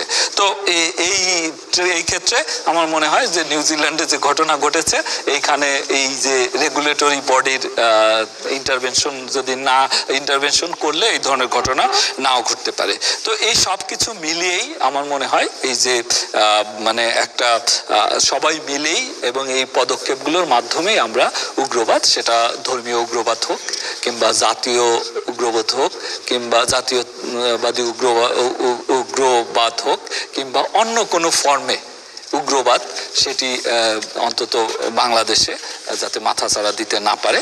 তো আমি আবারও এই দুই পক্ষকেই অভিনন্দন জানাই। দুই পক্ষই অত্যন্ত সুন্দরভাবে তাদের যুক্তিগুলো উপস্থাপন করেছে, এবং তারা দেখেছি আমি যে অনেক বেশি এটার জন্য তারা স্টাডি করেছেন। এই স্টাডি করার যে মানসিকতা, এটাই আসলে উগ্রবাদকে রুখে দিবে। এবং আমরা মনে করি আজকে আমাদের দুপাশে এবং সামনে যারা বসে আছেন এরাই আগামী দিনের, বর্তমানের ভবিষ্যৎ তারা, আগামী দিনের ভবিষ্যৎ তারা যদি এইভাবে সচেতন হয়ে ওঠে, এইভাবে তারা যুক্তি বুদ্ধি সম্পন্ন মননশীল মানুষ হয়ে ওঠে, তারাই উগ্রবাদকে বাংলাদেশ থেকে দূর করতে পারবে। পাশাপাশি বিশ্বের অন্যান্য দেশও বাংলাদেশকে এখনো তারা রোল মডেল, সন্ত্রাস দমনে, জঙ্গিবাদ দমনে রোল মডেল মনে করে। বিশ্বের অন্যান্য দেশও বাংলাদেশকে অনুকরণ করবে, অনুসরণ করবে। আমরা অর্থনৈতিকভাবে এগুচ্ছি, তো সব দিক থেকেই আমরা অনুকরণীয় হব, সেই আশাবাদ আমি ব্যক্ত করছি। পরিশেষে আমি আবারও ডিবেট ফর ডেমোক্রেসি এবং মানুষের জন্য ফাউন্ডেশন এবং এই আয়োজনের সাথে যারা এই ধরনের একটা প্রাসঙ্গিক বিষয়ের, সময় উপযোগী প্রাসঙ্গিক বিষয়ের আয়োজন বিভিন্ন পর্যায়ে যারা জড়িত আছেন এবং মিডিয়ার যারা উপস্থিত আছেন, সকলকে আন্তরিক কৃতজ্ঞতা এবং ধন্যবাদ জানিয়ে আমার বক্তব্য এখানে শেষ করছি। ধন্যবাদ সবাইকে। আচ্ছা, আমরা শেষ করেছি, আর একটা মিনিট। এই বিচারকদের সরাসরি ছবি তোলা, মধ্যে আসো, মধ্যে তোল। আমরা দুইটা বিষয়, দুইটা প্রশ্ন আমাদের আজকের প্রধান অতিথির কাছে সংক্ষেপে দুইটা প্রশ্নের উত্তর একটু চাচ্ছেন, আমাকে স্লিপ দিয়েছে। একটা প্রশ্ন হচ্ছে, গণমাধ্যম থেকে বলা হয়েছে যে আমরা সহিংস উগ্রবাদ জঙ্গিবাদ দমনে সফল কিনা, এটি হচ্ছে একটি প্রশ্ন করেছেন। আরেকটি প্রশ্ন করেছেন যে নিউজিল্যান্ডের হামলার পরে বাংলাদেশে কোনো রকম কোনো আশঙ্কা আপনারা দেখেন কিনা, বা আপনারা সেটা কিভাবে মোকাবেলা করবার জন্য প্রস্তুত রয়েছেন। এই দুটি প্রশ্ন আপনার কাছে সফল কিনা এবং নিউজিল্যান্ডে হামলার পরে বাংলাদেশে কোনো আশঙ্কা আপনারা দেখেন কিনা। ধন্যবাদ। আসলে বাংলাদেশে অনাকাঙ্ক্ষিত এবং দুঃখজনক ঘটনা কয়েকটি ঘটেছে আমরা জানি, যেগুলো সহিংস উগ্রবাদীদের দ্বারা সংগঠিত হয়েছে।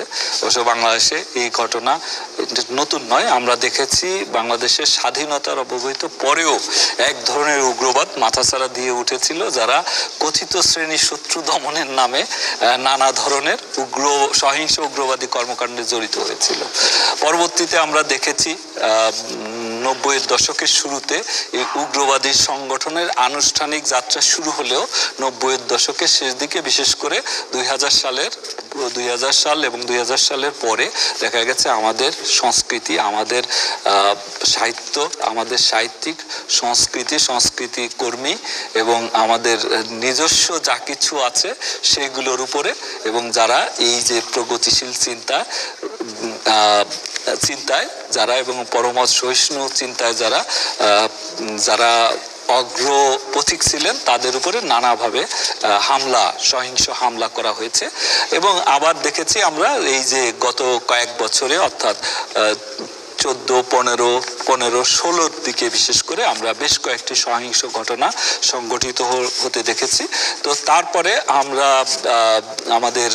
যেহেতু আমাদের সরকারের একটা জিরো টলারেন্স পলিসি রয়েছে টেরোরিজমের বিরুদ্ধে, উগ্রবাদের বিরুদ্ধে, যে কোনো উগ্রবাদ, সেটা ধর্মীয় হোক কিংবা অন্য কোনো ফর্মে উগ্রবাদ হোক, সেই উগ্রবাদের বিরুদ্ধে একটা জিরো টলারেন্স নীতি রয়েছে এবং সেটি বাস্তবায়নের জন্য আমাদের উপর কঠোর নির্দেশ রয়েছে এবং সেই সাথে কমিউনিটিকেও সম্পৃক্ত করা হয়েছে। কেননা আমরা জানি 1 জুলাইয়ের হোলি আর্টিজান অ্যাটাকের পরে মাননীয় প্রধানমন্ত্রী দেশের সমস্ত নাগরিক বিন্দুকে অনুরোধ জানিয়েছিলেন, জনগণকে অনুরোধ জানিয়েছিলেন সহিংস উগ্রবাদকে রুখে দিতে এবং সকলকে ঐক্যবদ্ধ হওয়ার আহ্বান জানিয়েছিলেন। তার ফলে এবং তার এই আহ্বানে সাড়া দিয়ে দেশের মানুষ যেহেতু ঐক্যবদ্ধ হয়েছিল এবং পাশাপাশি আমাদেরকে তিনি কঠোর নির্দেশ দিয়েছিলেন এবং আমাদের যে ক্যাপাসিটি, সেই ক্যাপাসিটি বিল্ডিংয়ে যথাযথ ভূমিকা নিয়েছিলেন বলেই আমরা দেখা গেছে একের পর এক অভিযান চালিয়ে অনেকগুলো অভিযান আমরা চালিয়েছি, যেগুলো আসলে ওরা হামলা চালানোর প্রস্তুতি নেওয়ার সময়ই আসলে তাদেরকে আমরা প্রিভেন্ট করতে, রুখে দিতে পেরেছি। এটি বাইরের দেশগুলোতে আসলে বলা হয়, ফলাও করে বলা হয় যে এতগুলো ঘটনা রুখে দিয়েছে, আমাদের দেশে ওই কালচারটা তৈরি হয়নি, নাহলে আমরাও বলতে পারতাম যে কতগুলো ঘটনা আমরা রুখে দিয়েছি। কারণ আমাদের মানুষ বিভিন্ন পার্সপেক্টিভ থেকে এটা বিবেচনা করবে বলেই আমরা ওইভাবে বলি না, কিন্তু আমরা দেখেছি যে তারপরে আসলে সহিংস জঙ্গিদের হামলা সেইভাবে বাংলাদেশ বাংলাদেশে হয়নি। বিশেষ করে গত বছর আমরা দেখি বা তার আগের বছরেও দেখি যে মাঝামাঝির পরের থেকে আসলে আর কোনো হামলা হয়নি। কাজে এই ক্ষেত্রে আমি মনে করি যে আমরা বর্তমান সরকার এবং আমরা counter terrorism transnational crime unit এবং পুলিশের অন্যান্য যে সমস্ত পোশাকি বিভিন্ন ইউনিট কাজ করছে, পাশাপাশি আমাদের যে গোয়েন্দা সংস্থাগুলো রয়েছে এবং সর্বোপরি কমিউনিটি, সব কিছু মিলিয়ে আমরা বলা যায় যে অনেকটাই সফল হয়েছে। এখন সফলতার বিষয়টিও আপেক্ষিক, এটি আপনারা বিবেচনা করবেন সফল কিনা। আর দ্বিতীয়ত নিউজিল্যান্ডের ঘটনা আমরা বলেছি যে কিছু অসুস্থ চিন্তার মানুষ, অর্থাৎ উগ্রবাদ কিন্তু অনেকের ভিতরেই নানাভাবে সুপ্তভাবে থাকে। তো একটা ঘটনা ট্রিগার ইভেন্ট হিসেবে কাজ করে, যেটা এই একটা ঘটনা হয়তো এগুলোকে উস্কে দিতে পারে। তো আমাদের দেশেও বিভিন্ন ধরনের যে অসুস্থ বা উগ্রবাদী চিন্তা সুপ্তভাবে কিংবা জাগ্রতভাবে নাই এটি বলা যাবে না, এটি মানুষের মধ্যে আছে। ফলে নিউজিল্যান্ডের ঘটনার পরে কারো কারো ওই সুপ্ত উগ্রবাদী চিন্তা সেটি আমরা দেখেছি সক্রিয় হয়েছে, আবার যে সক্রিয়ভাবে ছিল সে আরও একটু এটি এক্সপিডাইট করার ক্ষেত্রে অর্থাৎ উস্কে দেওয়ার ক্ষেত্রে কাজ করেছে।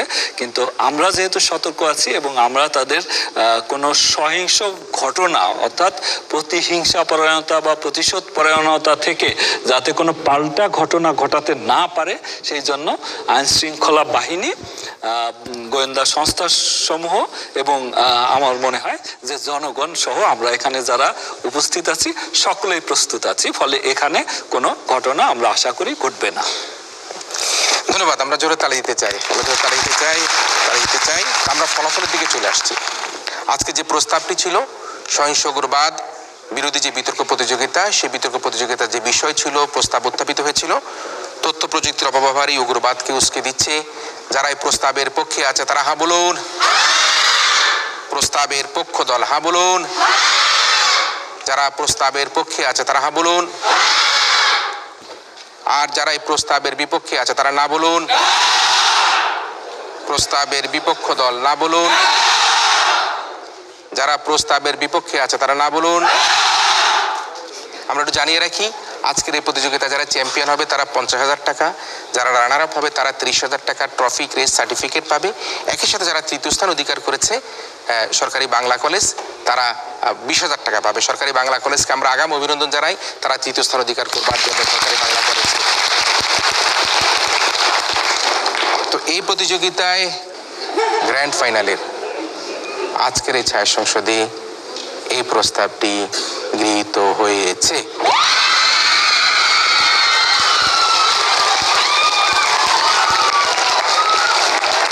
যেহেতু এই ছায়া সংসদে প্রস্তাবটি গৃহীত হয়েছে, সে কারণে বলতে হচ্ছে আজকের এই মক পার্লামেন্টে হাজও যুক্ত হয়েছে এবং হাজও যুক্ত হয়েছে। হাজও যুক্ত হওয়ার কারণের জন্য আমরা আমাদের সহিংস উগ্রবাদ বিরোধী বিতর্ক প্রতিযোগিতায় লালমাটিয়া মহিলা কলেজকে চ্যাম্পিয়ন বলে ঘোষণা করছি। অভিনন্দন রইল আজকের এই বিতর্ক প্রতিযোগিতার গ্র্যান্ড ফাইনালে অংশগ্রহণের মধ্যে দিয়ে লালমাটিয়া মহিলা কলেজকে চ্যাম্পিয়ন হবার গৌরব অর্জন করার জন্য আরও বেশি অভিনন্দন জানাই তামিরুল মিল্লাত মাদ্রাসার, কামিল মাদ্রাসার 3 জন বিতার্কিককে। তাদের চমৎকার বক্তব্য, তথ্য দিয়ে আজকে বেশ 1 বছরের কাছাকাছি সময় ধরে তারা আমাদের অনুষ্ঠানে যুক্ত থেকে অনুষ্ঠানকে প্রাণবন্ত করে তুলবার জন্য আমরা তাদেরকে অভিনন্দন জানাই। তাদের জন্য একটা তালি দিয়ে তাদেরকে আমরা ধন্যবাদ জানাই।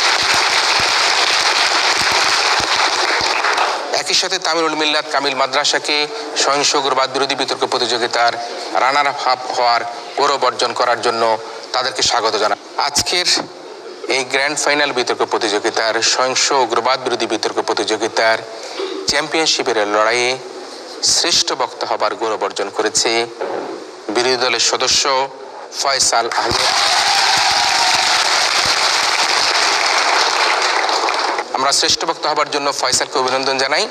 একই সাথে সুপ্রিয় দর্শক মণ্ডলী, যারা এতক্ষণ টেলিভিশনের পর্দায় দেশে অথবা বিদেশে আমাদের মানুষের জন্য ফাউন্ডেশনের আয়োজনে ডিবেট ফর ডেমোক্রেসি যে আয়োজন করেছে, সেই আয়োজনে যুক্ত থেকে আমাদের এই গ্র্যান্ড ফাইনাল বিতর্ক প্রতিযোগিতা দেখবার জন্য ধন্যবাদ জানিয়ে আজকের মতো এই ছায়া সংসদ এখানে শেষ করছি।